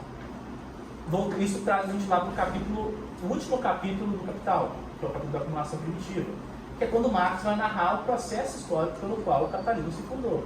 E a gente pode pensar que existe uma violência muito grande para que o capital realmente ele possa se adequar a todos os espaços. Né? Por exemplo, ele tem que destruir as comunidades e as famílias que eram assim, plurais, elas não tinham formado a família tradicional burguesa, né? Não era assim. Se você pega um livro muito bom que trata disso, é o Caliban e a Bruxa da Silva Federici. Ela vai falar, vai mostrar como é que teve todo o processo de destruição das relações familiares que existiam naquela época para se conformar aos padrões burgueses. E aí, de fato, a família vira a família burguesa. Você vai homogeneizando o espaço. Né? As relações de trabalho elas eram muito complexas, elas não se davam em termos de você estar sempre alienado do processo produtivo da mesma forma, ter essa relação com a totalidade da produção, onde você entra como uma mercadoria e sai comprando mercadorias. Né? Não era assim que o trabalho se dava. Então ele tem que entrar nesses espaços e homogeneizar eles. As formas de governo também não eram a forma do Estado moderno. Tanto é que a gente sabe que o Estado, a nação, ele é uma coisa que surge, uma coisa que aparece. E ele surge também junto com o capitalismo, porque ele tem que homogeneizar o modo de relação social que envolve o soberano. Então, esse processo ele é um processo homogeneizador. Ele homogeneizava esses mundos sobre a égide do princípio do trabalho, né? A ideia do cidadão, que é uma ideia relacionada à ideia do Estado, está ligada ao trabalho. Querendo ou não, se você não é cidadão, se você não trabalha. A ideia da família está ligada ao trabalho. A ideia do capital não precisa nem falar, né? Então a gente tinha um modo de ser dominante, esse modo dominante, e como esse modo se expandia e se cristalizava, se tornava realmente o modo dominante de todos os mundos possíveis, era através desse processo de homogeneização que a gente pode reverter como processo histórico de acumulação cognitiva, né? Pode passar. Então a ideia é essa. Tem essa frase aqui, porque muito do que eu estou discutindo aqui vem desse livro Arquitetura de Arestas, de Wilson Paraná e do Gabriel Tupinambá também, onde eles vão relatar um pouco dessa tese, mas eles estão analisando em termos políticos. Aqui eu estou mais interessado na questão dos saberes, né? Mas também tem a ver essas duas coisas. E a frase eu quero ler porque eu acho que é interessante porque ela resume, né? Finalmente, quando a formação social concreta pode ser pensada como mistura e articulação das três lógicas. Eles vão transformar os modos do caráter em lógicas sociais. É a mesma coisa, só que eles falam que são lógicas, para colocar a questão de modos. É a mesma ideia, né? Então a lógica econômica é o modo C, a lógica comunitária é o modo A e a lógica institucional é o modo B. Né? Estado, nação e capital. Né? Onde aqui, concreto, pode ser pensado como mistura e articulação das três lógicas, onde uma estabiliza as inconsistências demais no sistema complexo. Essa abordagem permite distinguir entre uma enorme gama de amarrações variadas, determinando as diferentes maneiras a singularidade de cada formação social. E aí, também só para ler aqui, que eu acho que faz sentido, né? Fazer parte da própria organização do trabalho, da extração de valor, desnaturalizar formas de vida, imprimir um regime pessoal em diferentes limites culturais, organizar as bases logísticas para o trânsito de pessoas e mercadorias, expor as pessoas ao estranho e socializar o sofrimento. Essa homogeneização é um aspecto próprio do desenvolvimento capitalista. Se a gente pensar, isso faz sentido quando a gente vai analisar o modo como a gente entendia o progresso. O progresso era sempre pensado como uma relação histórica, onde o centro do mundo, que era o centro capitalista, burguês, da família tradicional, não sei o quê, ele lentamente se expandiria por todo mundo, e quando acontecia algum problema social, alguma crise, que é a teoria famosa do Durkheim, esse é um momento anômico. Era uma anomia. Então o normal era essa relação homogênea entre esses diferentes espaços. O anormal é que era a crise. Né? Só que se a gente olhar para a periferia, não é bem assim que as coisas funcionam. Né? Quando a gente olha para o Brasil, por exemplo, não faz tanto sentido a gente pensar nessa formação histórica a partir de uma família burguesa tradicional. Não faz sentido a gente pensar as relações do trabalho a partir só dos trabalhos assalariados, sendo que durante todo o desenvolvimento da época de ouro do capitalismo, a gente foi um país escravocrata. Não faz sentido a gente pensar a relação do Estado, onde tem espaço onde você não tem Estado. Você pode falar, o Estado, mas você não tem o Estado, seja de bem-estar social, seja o Estado que dá seguridade, seja o que for. Tem certos espaços onde é lei de talião, é o que for. Então, a ideia da tese da periferização é inverter esse movimento. Né? É falar que essa homogeneização que estava acontecendo, ela era um arranjo temporário e circunstancial. O capital ele precisava fazer isso em primeiro momento, porque era um modo como ele conseguia expandir essa formação que era o Estado, o capital, a nação. A partir do momento em que, de certa forma, a gente entra num capitalismo de crise, por uma série de transformações sociais, onde isso não se torna mais necessário, aquilo que não acontecia, né, no centro da história, que era a metrópole, e que era o que acontecia na periferia, começa a se tornar aquilo que é central em todos os outros mundos. Então a gente tem o contrário. Se antes a metrópole se expandia para a periferia, parece que é o contrário hoje em dia. A periferia se expande para a metrópole. Né? E assim a gente pode até brincar, né? Porque a gente falava há um tempo atrás, o Brasil é o país do futuro. De fato, a gente pode pensar que sim, o Brasil é o país do futuro, mas não porque a gente vai avançar tanto e vai tomar a ideia do progresso daqueles que falam que o progresso era isso. Mas porque a formação social brasileira ela aponta o que é verdadeiro nesse processo capitalista, que é a periferia, é a crise, é esse modo assim, de relacionar as coisas que não necessariamente é homogêneo, é a heterogeneidade social. Né? Então aí o que a gente vai ver é que essas três lógicas, o modo como elas são atadas, ela não depende necessariamente de uma homogeneização. Tudo bem, no primeiro momento foi o modo como o capitalismo conseguiu imprimir esse regime, mas hoje em dia com a uberização, né, a forma de diferentes estados paralelos que de certa forma passam a existir, né, a gente ainda consegue ter uma troca de mercadorias, as mercadorias são trocadas e uma lógica capitalista, sem que, de certa forma, isso que mude. Né? A gente ainda tem um Estado, né, mas o Estado, cada vez mais, ele parece ser uma fratura de pequenos Estados e cada um faz alguma coisa.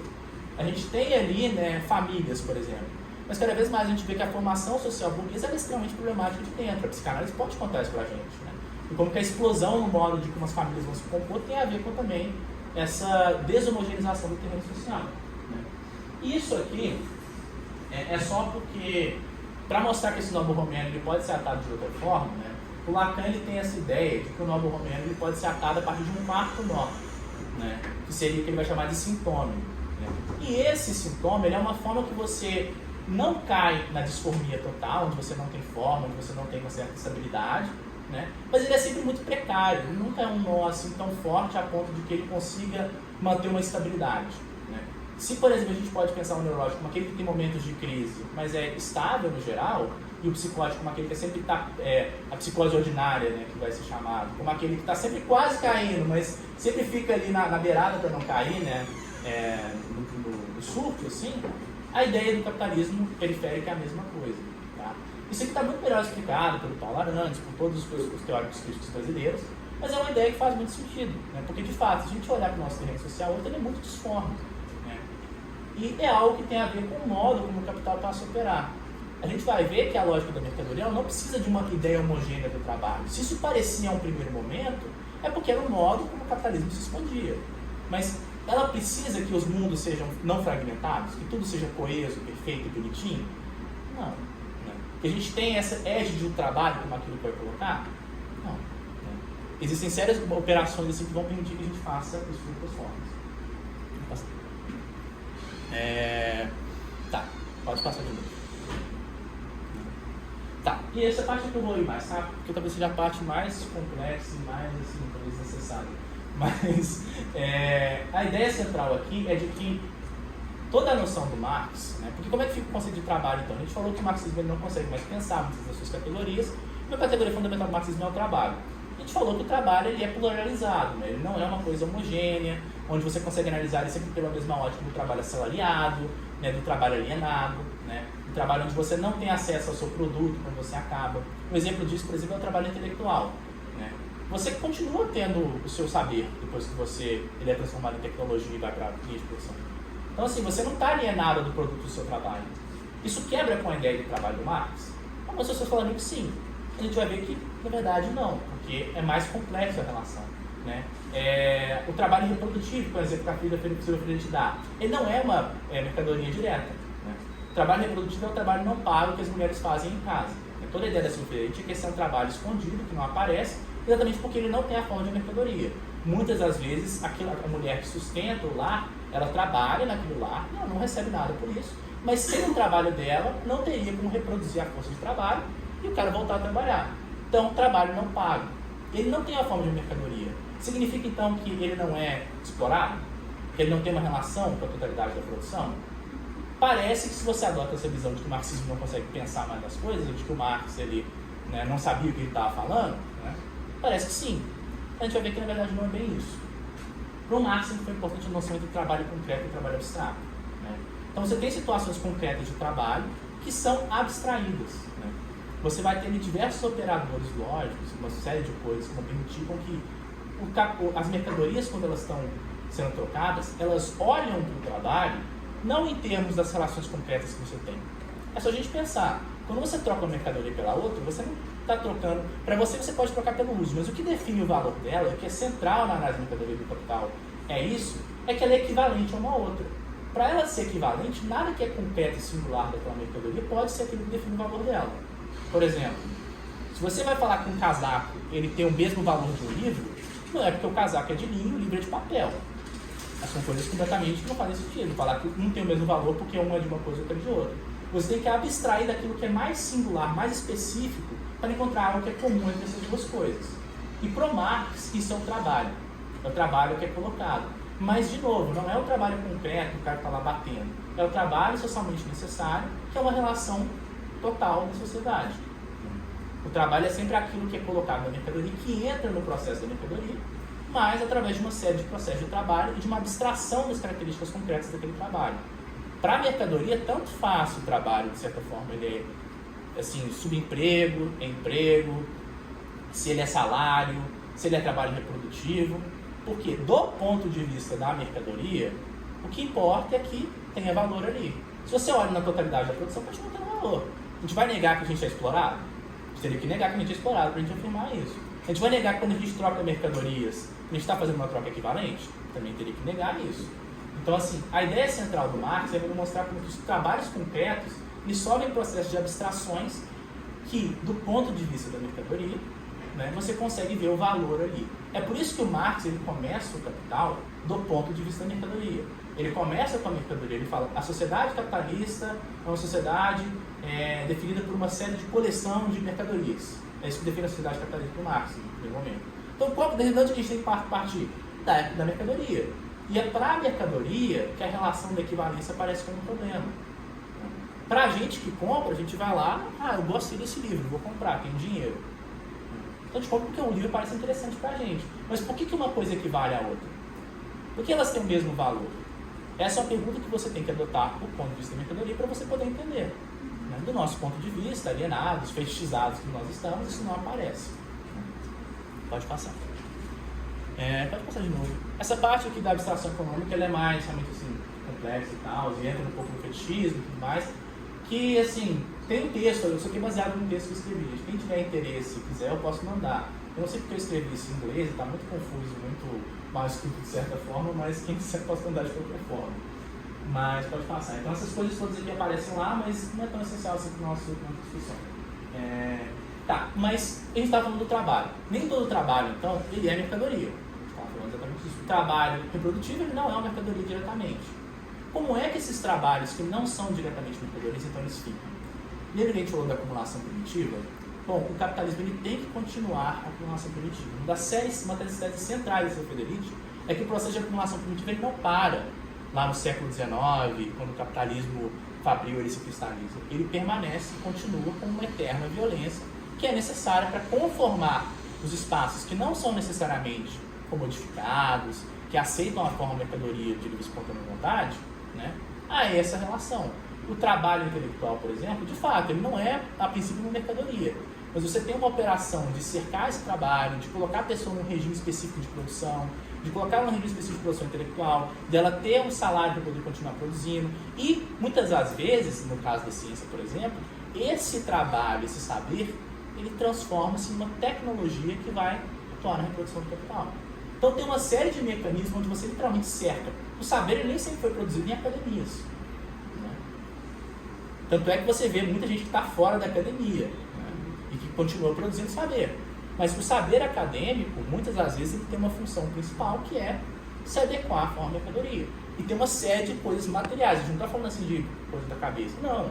Né? São uma série de operações materiais que depende de você conformar os espaços onde aquilo é feito a uma lógica que seja possível ser compatibilizada com a forma mercadoria. Pode passar. E é o que mais ou menos esse desenho de diagrama que fala. TA e TB são duas formas assim, de campos onde não é conformada a mercadoria. A terra ela não é uma mercadoria diretamente, porque ela é de usufruto de todos e tal. Então ela tem que ser cercada, ela tem que ser colocada sob uma lógica de propriedade. Você tem que arar a terra, fazer uma série de operações para que ela possa se tornar então uma mercadoria. Né? E o TB também seriam outros tipos de forma, por exemplo, o trabalho intelectual. Ele não é diretamente uma mercadoria. Você tem que criar um espaço onde você tem professores, você tem pesquisa, você tem uma série de procedimentos que permitam que esse saber que a gente tem, que ainda a gente não abre a mão dele, ele entre como uma tecnologia produtiva que vai estar lá. Né? É por isso que a gente pode, por exemplo, falar que a galera que está lá produzindo fármacos, adoidado, não sei o quê, tudo bem, essa galera eles não estão querendo adoecer na sociedade. Eles podem estar muito bem querendo desenvolver a ciência deles, mas eles estão num sistema, uma série de entraves, onde o conhecimento deles ele vai ser aplicado, os medicamentos novos que surgem cada vez mais eficazes, aonde? Mercadorias. É tecnologia que vai se tornar essencial na linha de produção. Só que se a gente olhar isso só a partir do local onde a gente está, só a partir dos cientistas lá empenhados em fazer o melhor fármaco de todos, vai parecer que não tem nada a ver. A gente vai falar assim, não, gente, olha que não. trabalho desses caras aqui é sério. Como é que eles estão fazendo uma coisa só para virar mercadoria no final? É quando a gente adota um ponto de vista que pensa a totalidade da reprodução que a gente consegue ver isso. O trabalho reprodutivo igual. Se a gente tentar pensar sobre a ótica clássica, não é mercadoria, não é alienado da mesma forma, não é um trabalho pago, que é aquilo que indica, por exemplo, a diferença entre o mais-valor e o salário é da onde sai o mais-valor, a diferença entre o trabalho produzido e aquilo que você paga o trabalhador. É daí que sai o mais-valor. Se a mulher não recebe, ou o trabalhador no México não recebe, né? No Brasil tudo bem que a gente pode pensar que isso de uma forma diferente, mas se na família burguesa que a Federici está analisando, ela não recebe, né? Então a gente não pode pensar que é mercadoria. Não faz sentido a gente falar de mais valor ali. Onde é que está a extração de mais valor? Está no fato de que esse trabalho vai reproduzir a força de trabalho e quando você vai pensar a totalidade do processo, ele ainda está sendo explorado de alguma forma. Tem uma extração de mais valor que é indireta. Mas para isso a gente tem que olhar para a totalidade da produção. De novo a questão da totalidade voltando aí. Ao mesmo tempo que a gente tem que olhar para esses lugares concretos, porque senão a gente começa a ver tudo como se fosse mercadoria. E existem distinções muito específicas que a gente tem que fazer para pensar esses espaços. Aqui é a mesma coisa, só que do ponto de vista da mercadoria. Né? A operação de valorização, que é exatamente isso, que vê valor nas coisas, né? Uma mercadoria ela é interessante do ponto de vista que ela é valor, né? Ela tem um valor embutido, que é o trabalho, e ela pode gerar mais valor. Né? De novo, essa é uma operação que tem que ser conformada. Ela é uma abstração, mas é uma abstração que existe, ela é real. A gente não está falando de coisa da nossa cabeça, ideias. Não, são procedimentos reais, a violência, todas essas questões que são feitas para que esses materiais reais também sejam conformados a isso. Então aqui é o que esse texto aqui, que é do subconjunto da prática teórica, né, de alguns dos dois autores dele lá, que é esse, não sei como traduzir primer, mas talvez esse princípio da fenomenologia política, né, que vem da ideia da fenomenologia objetiva do Badiou. Eles vão falar, o trabalho abstrato portanto, não uma abstração mental de diferentes atividades concretas, mas uma classe de atividades reais cujo esforço não é expandido somente no sentido de uma transformação material das coisas, ainda que forneça uma mediação necessária, mas é guiado pela preocupação com, pelo menos, a preservação de valor nas mercadorias produtivas do produto. De outro modo, trata-se o trabalho real que vê valor, ao invés de somente utilizá-lo. E aí, de novo, a gente volta na totalidade da produção. Né? Porque a gente estava falando que a divisão social do trabalho, a gente não podia pensar em termos de especialização. Porque senão a gente não sai dela nunca. E do ponto de vista da mercadoria, a gente pode pensar que o trabalho ele é realmente dividido. Se a mercadoria ela consegue ver entre diferentes espaços valor, e ela consegue fazer com que todos esses espaços produzam em conjunto para a valorização, faz sentido a gente falar que esses trabalhos são divididos do ponto de vista da mercadoria? Não. Né? É do nosso ponto de vista, onde pra gente, a gente tem uma série de outras preocupações que não só o valor, a relação de camaradagem, você tem uma relação com o processo de trabalho que não é só você é uma mercadoria e pronto. É do nosso ponto de vista que a divisão do trabalho existe. Né? Então daí a frase que a Marquise Work fala, que o Bogdanov estava tentando pensar formas diferentes de organizar o trabalho que vencessem a sua divisão além da forma mercadoria. Para a forma mercadoria, o trabalho não está realmente dividido. Pelo contrário, cada vez ele é mais unido. Então, o capital tem mais capilaridade que nunca, se a gente for parar de pensar. Quase tudo hoje em dia pode se virar uma mercadoria, ou participa da reprodução desse tipo de mercadorias. É do nosso ponto de vista que isso não acontece. Um ponto de vista que tenta pensar o trabalho como algo além da reprodução de mercadorias. Então, como a gente pode pensar, então, a divisão social do trabalho, se não em termos de especialização? Bom, a gente acabou de falar que o trabalhador ele não consegue ver a totalidade do processo produtivo. Né? Se a gente está inserido numa relação local, a gente sempre vai ver aquele pedacinho pequenininho lá, mas não a totalidade do processo produtivo. É assim que a gente está dividido. A gente existe numa formação social, numa forma de organizar os modos de consciência, os modos de relação, que nunca permite a gente sair e fazer essa transição, navegar entre essas diferentes escalas. Para a gente ver o capital, né, e isso é, por exemplo, um projeto de dois autores muito interessantes, que é o Alberto Toscano e o Jeff Kinkle, eles têm um que chama Cartografias Absolutas. E eles colocam essa pergunta, como ver o capital? Né? E eles colocam exatamente isso. Se a gente ficar só na relação local e não pensar em termos da totalidade, do processo produtivo, da circulação e tudo mais, a gente não vai ver o que está acontecendo. A gente tem que adotar um ponto de vista que permita a gente fazer isso. Né? Então, existe um problema de representação. Como representar esse espaço? Como ver essas coisas? Né? Que é exatamente o que o trabalhador alienado não consegue fazer. a gente volta lá para a crise dos saberes. Para a gente entender como é que os nossos saberes, trabalho intelectual, ele é dividido e ele serve ao capital como tecnologia, a gente não consegue ficar só na nossa bolinha pensando que a gente está fazendo uma só coisa. De novo, a gente pode ter excelentes cientistas fazendo uma série de descobertas incríveis e o trabalho deles virar uma tecnologia produtiva e eles nem perceberem isso, né? Vem lá grana de projeto de pesquisa. Mas vem grana de projeto de pesquisa porque, pô, eu sou bom, né? Assim, o projeto é muito bom, não sei o quê. Pô, tá, tem faz que você é bom, mas tem que ter uma série de outras coisas que determinam como que aquilo vai entrar, como é que é o processo. Não é à toa que a gente vê, muitas vezes, cientistas falando de política e é uma atrocidade. Assim, muita gente a gente vê, às vezes, e os caras parece que eles não sabem do que, assim, parece que eles vivem em outro planeta, né? Ou alguns filósofos falando de política, parece que eles vivem em outro planeta, né? Porque realmente, eles vivem em outro planeta, de certa forma. Para eles, a preocupação política, dessa relação entre as mercadorias e tudo mais, não é algo que aparece, não é algo que é visível. É algo que está lá por trás, determinando o modo como eles fazem aquilo, mas não é algo que é reflexivo, que aparece de cara. Deixa eu passar. Então a gente pode pensar a divisão social do trabalho a partir dessa ideia da totalidade, né? A gente é dividido porque a gente não consegue se compor, se relacionar, se organizar de uma forma onde isso se torne visível, onde esse processo total de troca, de circulação, de produção, ele se torne algo que a gente consiga pensar, né? A gente não tem um ponto de vista que permita a gente fazer isso.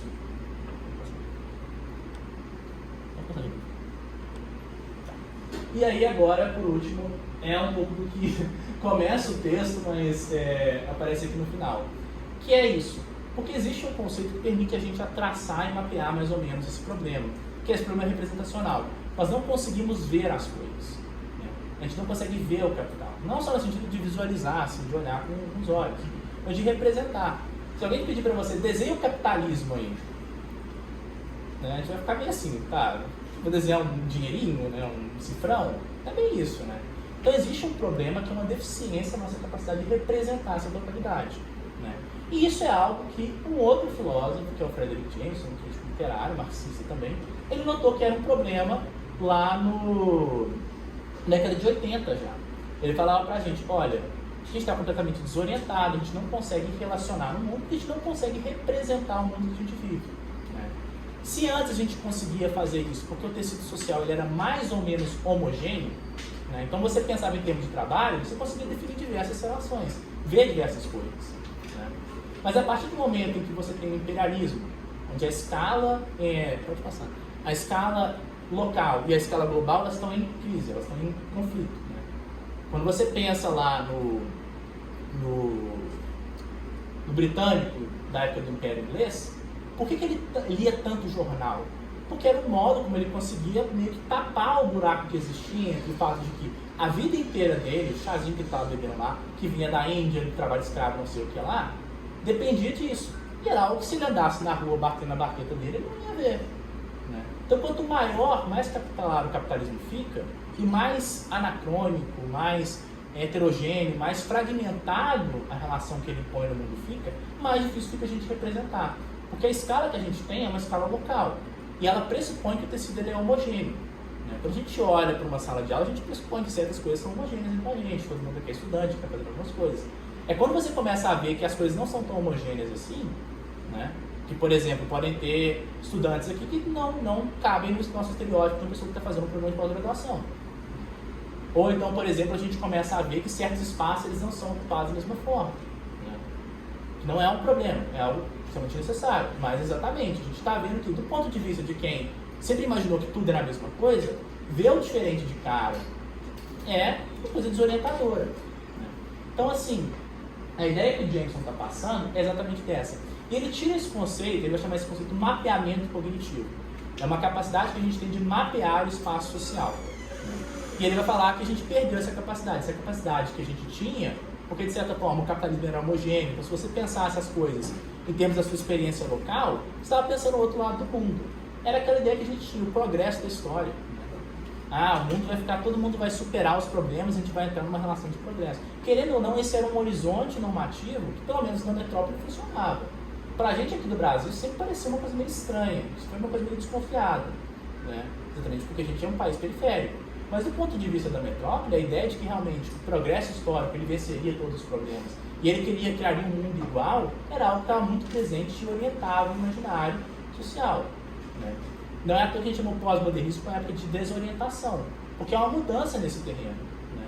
É uma mudança que causa problemas de representação. Se a gente imaginava que as coisas eram homogêneas, quando as coisas aparecem como fragmentadas, cada vez mais díspares, não conectáveis, contraditórias, como é que a gente passa a representar esse espaço se as nossas ferramentas pressupõem a homogeneidade?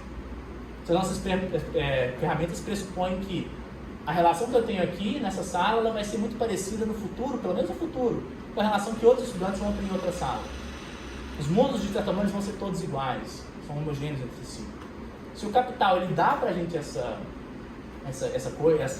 pano de fundo, ao transformar a sociedade plural em uma sociedade do trabalho, ao mesmo tempo ele rouba isso da gente, quando ele começa a não ligar tanto para a homogeneidade e perceber que ele consegue organizar as coisas sem depender dessa homogeneidade, ele dá pra gente uma ferramenta para a gente mapear a totalidade e ele tira porque ele compra com terreno onde isso era possível. Então a ideia de Frederick Jameson é essa. E ele tira esse conceito da arquitetura. Né? Ele vai tirar esse conceito de um arquiteto chamado Kevin Lynch, que é ele que propõe esse conceito. Ele vai falar que, quando ele ia perguntar para as pessoas em grandes cidades, como é que elas viam as cidades, e como é que elas navegavam pelas cidades, andavam pelas cidades, ele notava que, muitas das vezes, as pessoas não conseguiam criar uma imagem da cidade, assim, uma imagem homogênea da cidade. Né? Então, a pessoa, por exemplo, se você só... É aquela pessoa assim, aquela pessoa, no caso eu, se me solta no centro, eu vou ficar perdido, gente, eu não sei onde eu vou. Me solta no barreiro, eu não sei o que acontece. Né? Perto da minha casa eu sei andar, mas me solta em qualquer outro lugar, eu não sei andar mais. Né? E não só por causa do espaço, isso é uma questão cultural também. Né? Tem certos mediadores culturais que a gente procura para poder apoiar e entender o espaço. Quando esses mediadores são diferentes, o que acontece com a nossa percepção do espaço? Né? Então, assim, a ideia que ele tira essa ideia do Lynch. Né? E é um exemplo que ele dá, essa ideia do mapeamento cognitivo, que a nossa... ele vai falar que... Pode passar, aqui, ó. A impotência de mapear cognitivamente os contornos das engrenagens do sistema global se mostra tão debilitante para a ação política como a impotência de mapear mentalmente uma cidade para o andarilho urbano. A ausência de uma prática de orientação cognitiva conectar as abstrações do capital com os dados sensíveis da percepção cotidiana é identificada para um impedimento para qualquer projeto socialista. Então, esse é um problema para o Jameson. Né? Ele quer pensar como é que a gente pode repensar a política, e a gente precisa entender o terreno onde a gente está. Se a gente nem consegue entender, representar, tipo completamente desorientado, como é que a gente vai pensar a política? Então essa é a ideia que o Jameson vai colocar. E aí no texto, tem toda uma trajetória de como é que ele vai escrever, ele coloca 3 períodos, né, em relação ao mapeamento cognitivo. Tem o primeiro período onde o capital ele começa a homogeneizar o mundo, e aí a relação que eu tenho entre o meu local e o local do outro, ela é muito parecida, porque é meio homogêneo. É o momento que o capital está começando a se expandir, então ele é mais europeu, ele é mais localizado, ele ainda não está tão atrelado, por exemplo, ao colonialismo do século XIX, né? Que aí vai colocar um problema, porque a relação de vida que o pessoal do colonialismo, o pessoal, né, nos países periféricos é completamente distinto do país europeu. Isso sempre fica marcado como aquilo que meio que não encaixa ali. Mas você pode tapar esse pano de fundo falando assim, não, mas esses países aí, eles vão um momento virar, o progresso vai chegar para eles. Né? Então, assim, o horizonte comum, ele permanece. Né? Hoje em dia, ninguém mais parece acreditar nessa promessa. Né? Parece que o progresso assim, caiu e a gente não leva mais isso em conta. Né? E a gente cada vez mais vê que a crise é aquilo que é atual. Ela não é um momento de anomia, é aquilo que é permanente. Então, o Jameson vai colocar que essa mudança no terreno, né, ela tem a ver também com essa mudança na representação. A gente não consegue representar o espaço social. Pode passar bastante. Mas pode passar. Tá. Aí, ok. Voltamos a esse bagunça aqui. E agora eu vou explicar o que é isso. Mas tá. Então, o Jameson ele propõe que a gente precisa de uma estética para fazer isso. Ele falava que quem dava essa capacidade de mapear a totalidade eram as obras de arte. A obra de arte ela era capaz de sintetizar essas questões e entregar para as pessoas como uma pedagogia. Ela ensinava a gente a ver o mundo. Né? E ele vai falar que a arte, nesse período pós-moderno, ela não é mais capaz de fazer isso, porque ela está tão fragmentada que ela não consegue mais navegar desses diferentes espaços. Né? Então, para o Jameson, isso é um problema estético, no sentido mais tradicional da palavra, um problema artístico. Pensar formas artísticas que vão permitir a gente a aprender a ver esse novo mundo. Mas, assim, é uma resposta que não é tão interessante, porque, tá bom, o problema é só estético? De certa forma, sim, a gente tem que pensar um momento mais amplo de estética. E aí a gente vai para a estética transcendental do Kant. Para o Kant, a estética é o modo como a gente vê os objetos, como os objetos aparecem para a gente. Então existe o problema da representação, a gente não consegue ver os objetos, eles aparecem no mundo, né, em diferentes mundos, em diferentes relações, mas a gente não consegue formar uma imagem clara de como é que essas coisas acontecem. A gente não consegue navegar entre os diferentes espaços sociais e ter uma noção do que isso acontece. O Badiou ele tem um conceito que é aquele da compossibilidade, que não é que uma coisa se torne igual à outra ou completamente homogênea com a outra. Mas se uma coisa é possível e outra também é possível e contraditória, o que tem que ser o espaço entre essas duas coisas para que elas existam? Daí, por exemplo, o Badiou tem toda uma ontologia, né, que não pressupõe a unidade. Ele vai falar que o princípio é o múltiplo. Isso vem do engajamento dele de ver que na política, na arte, na ciência e no amor, as coisas não eram comensuráveis entre si. Elas eram realmente assim, cada uma coisa pensa de uma forma diferente. Daí, por exemplo, o Badiou falar que a ontologia dele é uma ontologia do múltiplo. O ser, ele não pode ser único, não pode ser total. Ele tem que ser uma coisa que permita que essas diferentes coisas, essas contradições, elas existam. E não sejam só invenção da nossa cabeça. Sejam coisas reais. Então, a estética, ela se torna então um problema de como a gente passa a ver as coisas. E não um problema só de fazer obra de arte. Como é que a gente pode adotar certas maneiras, certos pontos de vista, por exemplo, o ponto de vista da mercadoria do Marx, que permita a gente a ver coisas diferentes. Dependendo do ponto de vista que a gente assume, a gente vê coisas diferentes. Quando a gente olha as coisas a partir das nossas relações sociais, né, como a gente está aqui no nosso dia a dia, pessoas, a gente não entende o fetichismo. É quando a gente passa a olhar as coisas do ponto de vista da forma mercadoria, que nem o Marx faz no Capital, que aquelas relações se tornam mais inteligíveis. Né? A gente não pode ir para uma sociedade ameríndia e pensar a natureza como a gente pensa a nossa natureza aqui, porque é outra natureza. O modo como eles se relacionam, como eles entendem, como a natureza vem a aparecer para eles é completamente distinto. Então, o problema se torna um problema estético no sentido de como a gente vai organizar as nossas relações sociais para criar um modo que permita a gente a ler essas coisas, a ver essas coisas de uma forma diferente, a ver como possivelmente. Né? Onde aquilo que se torna interessante não é o que é o todo, o que é a totalidade no sentido dado, mas o que é a totalidade, cheia de contradições, de buracos, de comensurabilidades, mas como ainda assim algo que pode ser pensado, a gente relacionar essas coisas. Né?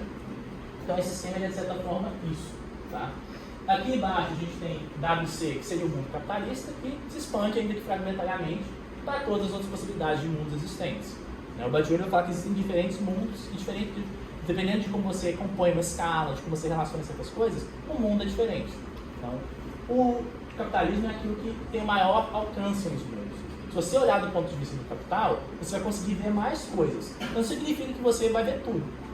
Né? Mas ele é um projeto totalizante, daí a ideia da totalidade. Ele totaliza as relações, ele realmente se expande de uma forma que é totalizante. Né?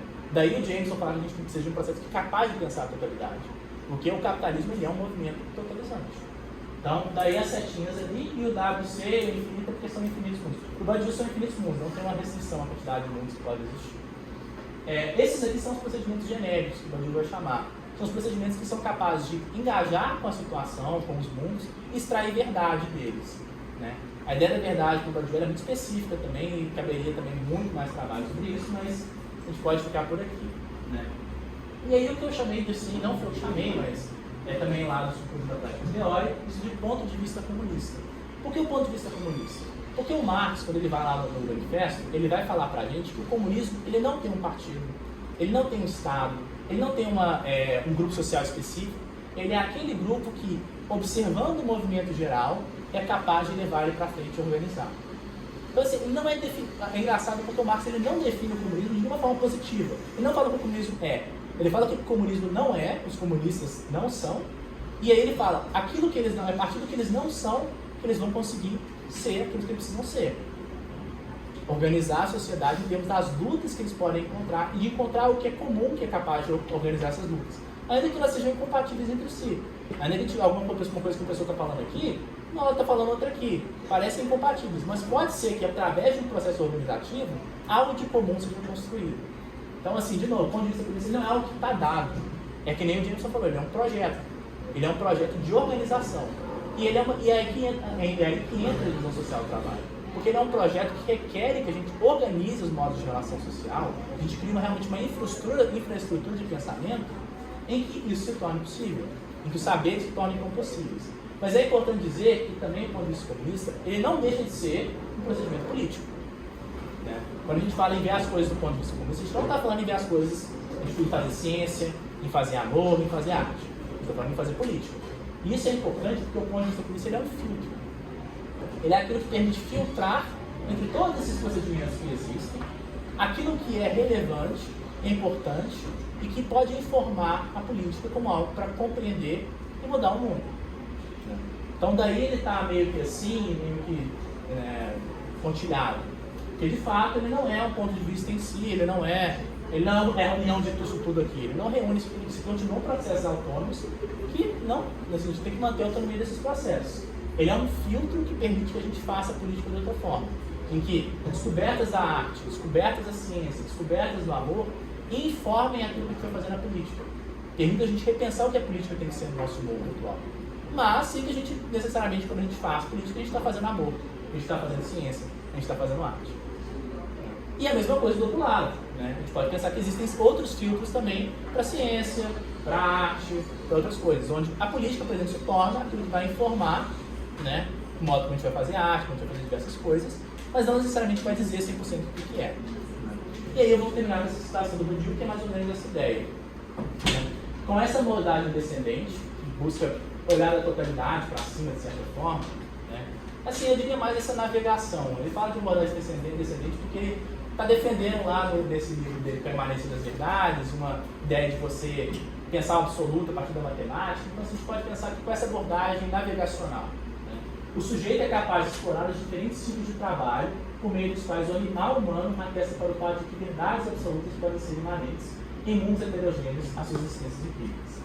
Existem as formas artísticas, as formas experimentais de ciência, as diferenças absolutas que criam um novo mundo de amor e, finalmente, a política que almeja libertar a humanidade da tirania inequalitária e beligerante da posse de propriedade. Então é isso, gente.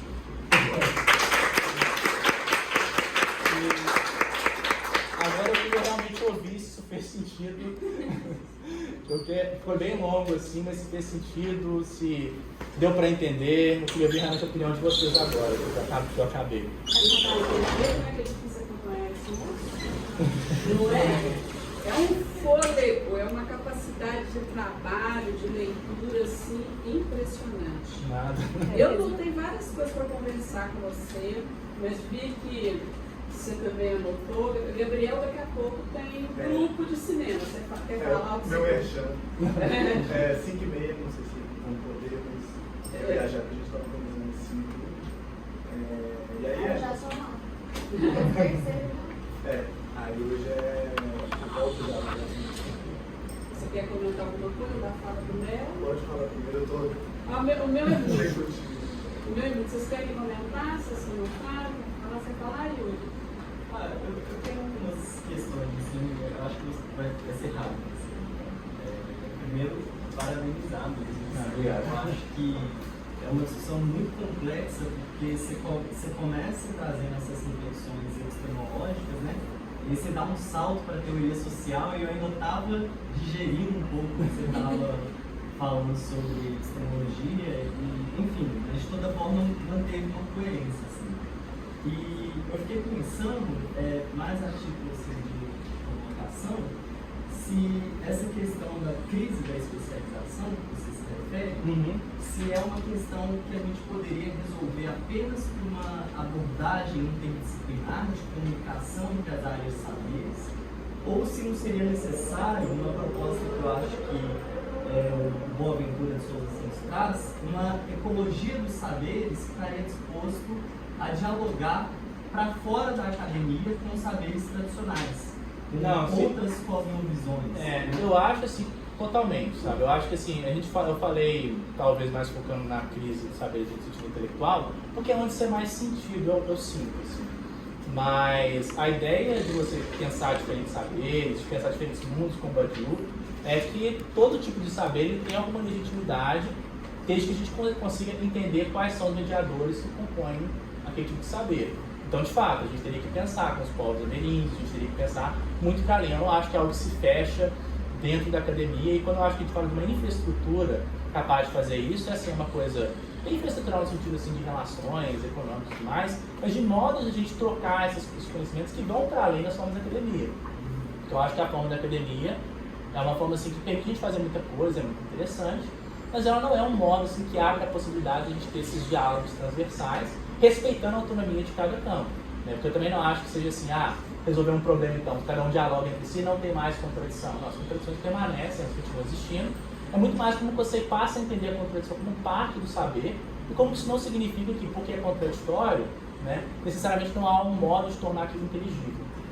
Então acho que sim, é mais no sentido de uma ecologia mesmo do que realmente assim, uma forma mais acadêmica. Tem inclusive um livro do Rodrigo Nunes, que é o Nem Horizontal Nem Vertical, onde ele vai falar exatamente dessa relação como uma ecologia mesmo. Ele vai pegar o conceito de ecologia e vai falar da ecologia das organizações, que seria também uma tentativa mesmo de pensar essas diferentes formas organizacionais a partir de um ecossistema, mas é claro, o ecossistema não é algo fechado, nem dado, e não significa que aquilo que está dentro do ecossistema realmente assim, né, dialoga necessariamente do mesmo jeito, mas você pode ter um modo de composição, que você tem uma transitividade, uma navegação entre essas coisas, que permita que aquilo seja pensado de uma forma mais geral. Então, acho que sim. Foi interessante que a primeira anotação que eu fiz aqui tem a ver com isso que você está falando mesmo, né? Porque o Léo, ele se coloca essa pergunta, né, da totalidade dos saberes, ele faz uma escolha de autores, né? Ele tem essa escolha pelo Badiou, né? Ele vai pegar vários autores, mas ele tem a escolha pelo Badiou, tem a discussão do Marx, né, que a discussão do Marx ocupa muito espaço. E como é que a gente faz concretamente isso no dia a dia, né? Tem os teóricos que estão propondo uma ciência pós-normal, é um conceito, a ciência pós-normal, que a ciência normal não daria conta. Tudo começa com os problemas ecológicos, as reflexões todas começam com os problemas ecológicos. Aí tem essa proposta da ciência pós-normal, tem a proposta da transdisciplinaridade do Nicolesco, que é um físico, né? E que tem essa ideia de, para além das disciplinas, agora fazer isso cotidianamente é um trabalho horroroso, porque você tem que ficar ali todo dia reconstruindo, né? Você tem que escutar todos os implicados, né? Então, eu queria até falar, eu acho que é isso, porque a gente fica parecendo assim, tem uma infraestrutura, resolver o problema. Não, é só que a gente está mudando o modo de encarar os problemas, né? O subconjunto, ele sempre tem essa frase assim, que não é que a gente vai acabar com os problemas, mas é que a gente vai assumir os meios de produção dos nossos problemas. Atualmente, a gente não tem os meios de produção de resolver e de pensar os nossos próprios problemas. Problemas aparecem como coisas externas, não é algo que a gente fazendo, a gente encontra, de certa forma, coletivamente. Então, assim, permaneço ezequiano na acadêmica brilhante, seja o que for, né? Para mim, falar de acabar com a contradição é meio doideira, então não é bem isso, né?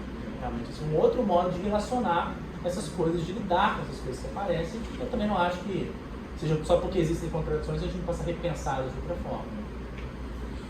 E é interessante isso, né? Sustentar essas contradições. Nessa trabalho do local e do global, né?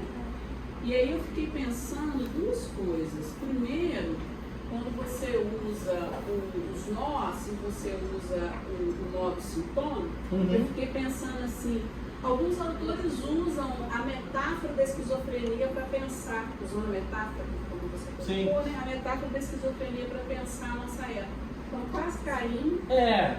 Eu acho assim que foi mais assim, eu pensei que eles já iam estar mais, o pessoal que já ia estar mais assim, talvez assim soubesse o que era e aí ia elucidar, talvez eu tenha piorado, porque não precisava ter colocado isso aí. Era mais assim um artifício meio metafórico mesmo para explicar como você pode ter esse andamento borromeano, mas não necessariamente ele ser assim, completamente homogêneo, né, cristalizado. Ele pode ser uma coisa que está quase chegando, está sempre em crise, mas nunca rompe, né?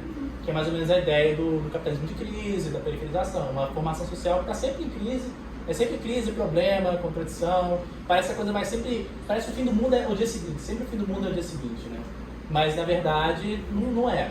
gente acha assim, ah não, agora acabou, o capitalismo não sobrevive mais isso. E continua.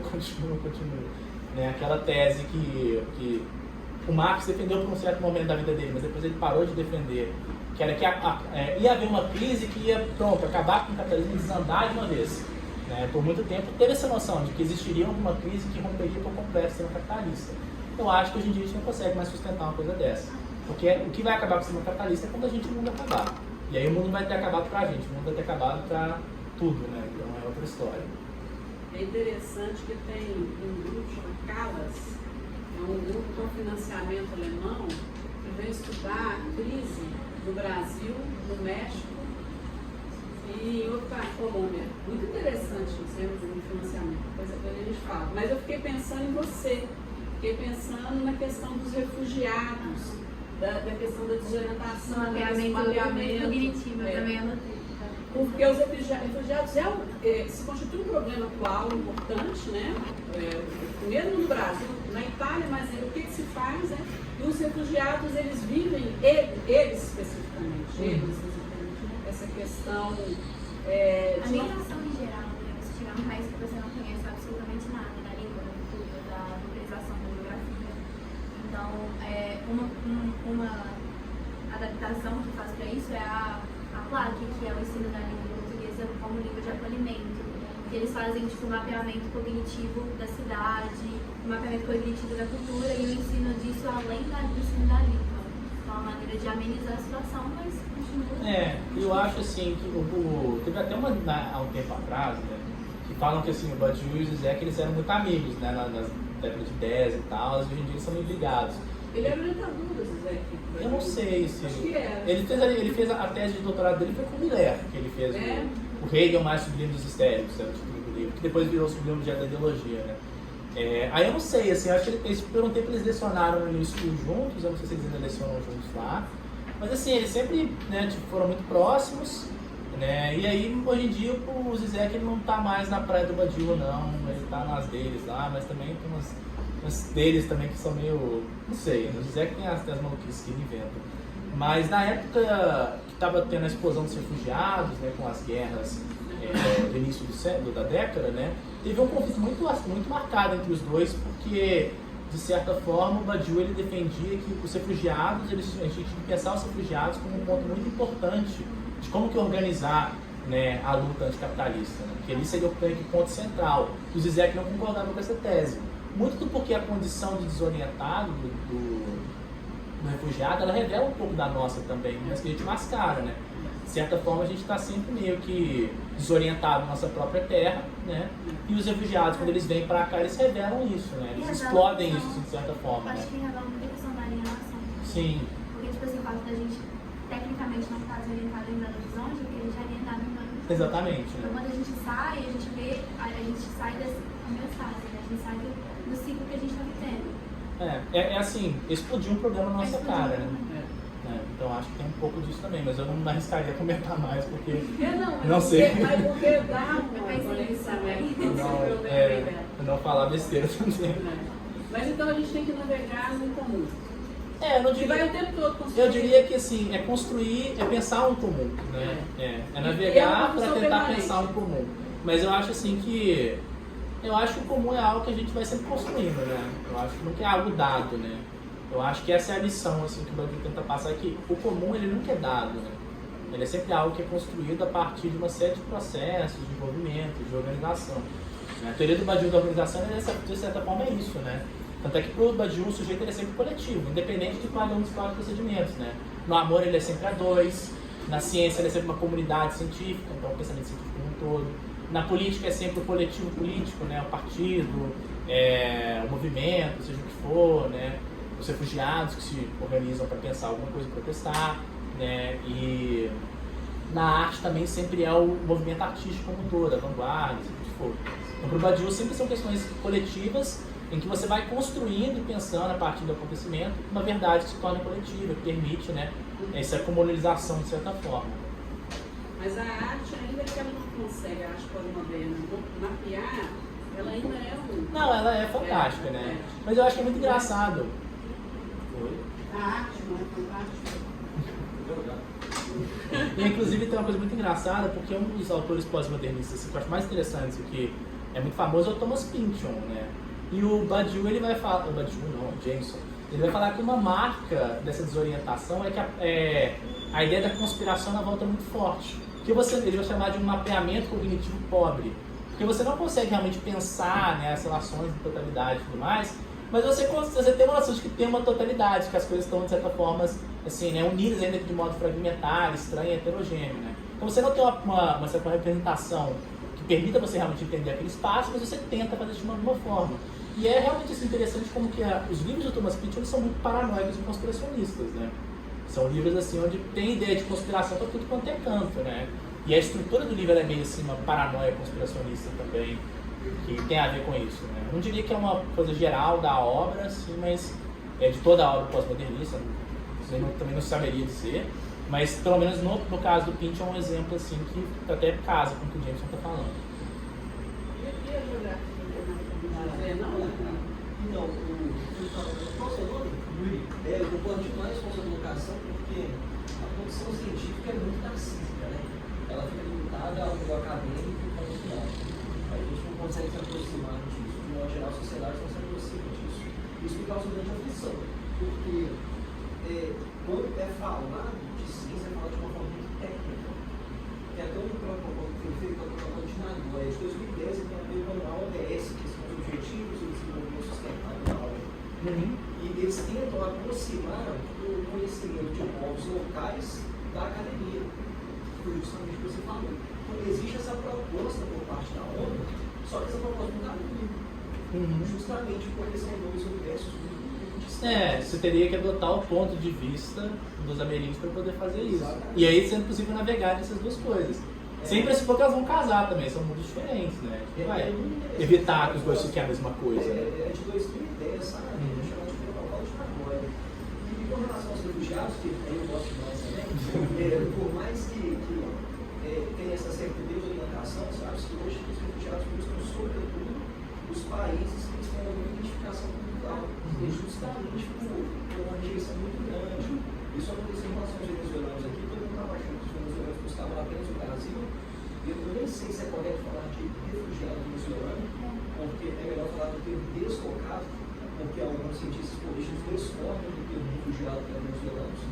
E também outros discordam do termo migrantes para venezuelano, então o termo mais correto talvez seria os deslocados. Eles buscavam sobretudo a Colômbia, por uma questão de proximidade física, o que geraria uma alienação menor. Enquanto a gente vai lá para a Síria, eles buscavam sobretudo o Líbano, mas as notícias repetiam em relação à Alemanha. Sim, porque é a metrópole, né? Exatamente. É onde talvez o choque seja maior, né? E aí tem essa questão que também assim, né? Que nessa galera aqui, a gente fica desorientado também, né? Então acho que tem muito disso. Agora assim, eu achei a sua apresentação uma grande viagem, mas no bom senso, porque você consegue abordar o socialismo, a desconstrução do marxismo, mais ou menos ali, a alienação capital, é fantástico isso. Muita coisa que eu tenho. Eu falei com ele A que gente era tem um que curso. amadurecer Eu muito. falei com ele que isso não é uma aula, que você não tem 6 meses. Eu falei, Eu tenho amadurecido muito para conseguir entender um pouco o que você falou. Eu entendi, não porque você apresentou mal de forma alguma, mas é porque eu preciso de informação. Atentou, né? Muita coisa.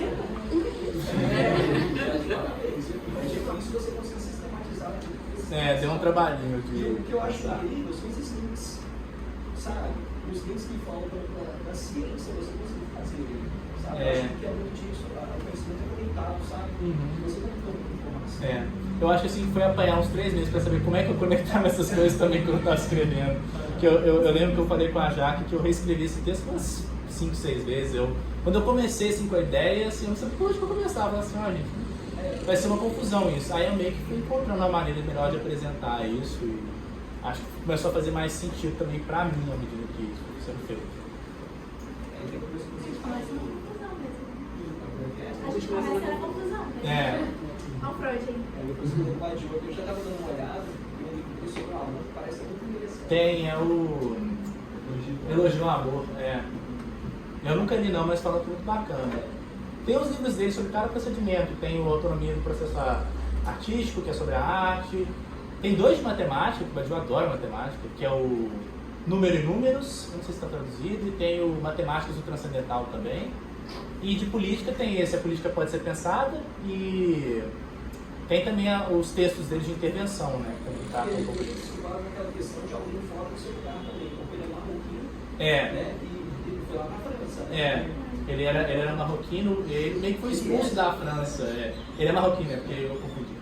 Ele meio que foi expulso da França porque o pai dele foi pego conspirando para a independência do Marrocos. Aí eles meio que tiveram que fugir. Ele era tipo o presidente, prefeito da cidade, aí ele foi pego lá na conspiração, etc.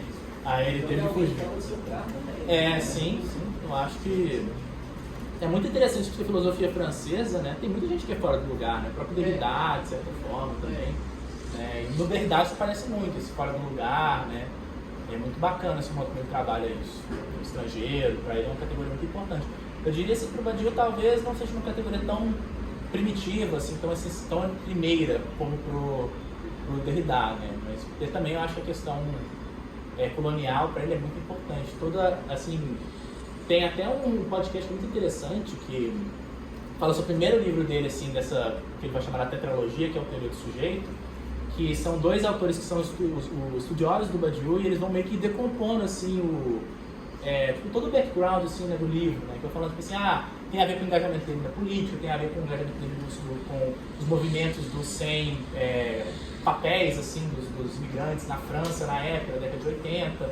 Eu esqueci o nome agora o podcast chama Jouissance Vampires, Vampiros do Gozo, de certa forma, é engraçado o nome. E aí eu acho que o episódio fala Theory of the Subject. Ele está em inglês, mas é muito bacana, assim, dá um panorama muito legal desse todo o processo político que o Badiou passa para escrever a Teoria do Sujeito, que é algo que, assim, porque é um livro mais abstrato, não aparece assim de primeiro plano, mas você tem sempre essa noção do Badiou que ele era muito engajado, né? Então, assim, tanto é que tem vários argumentos, assim, né?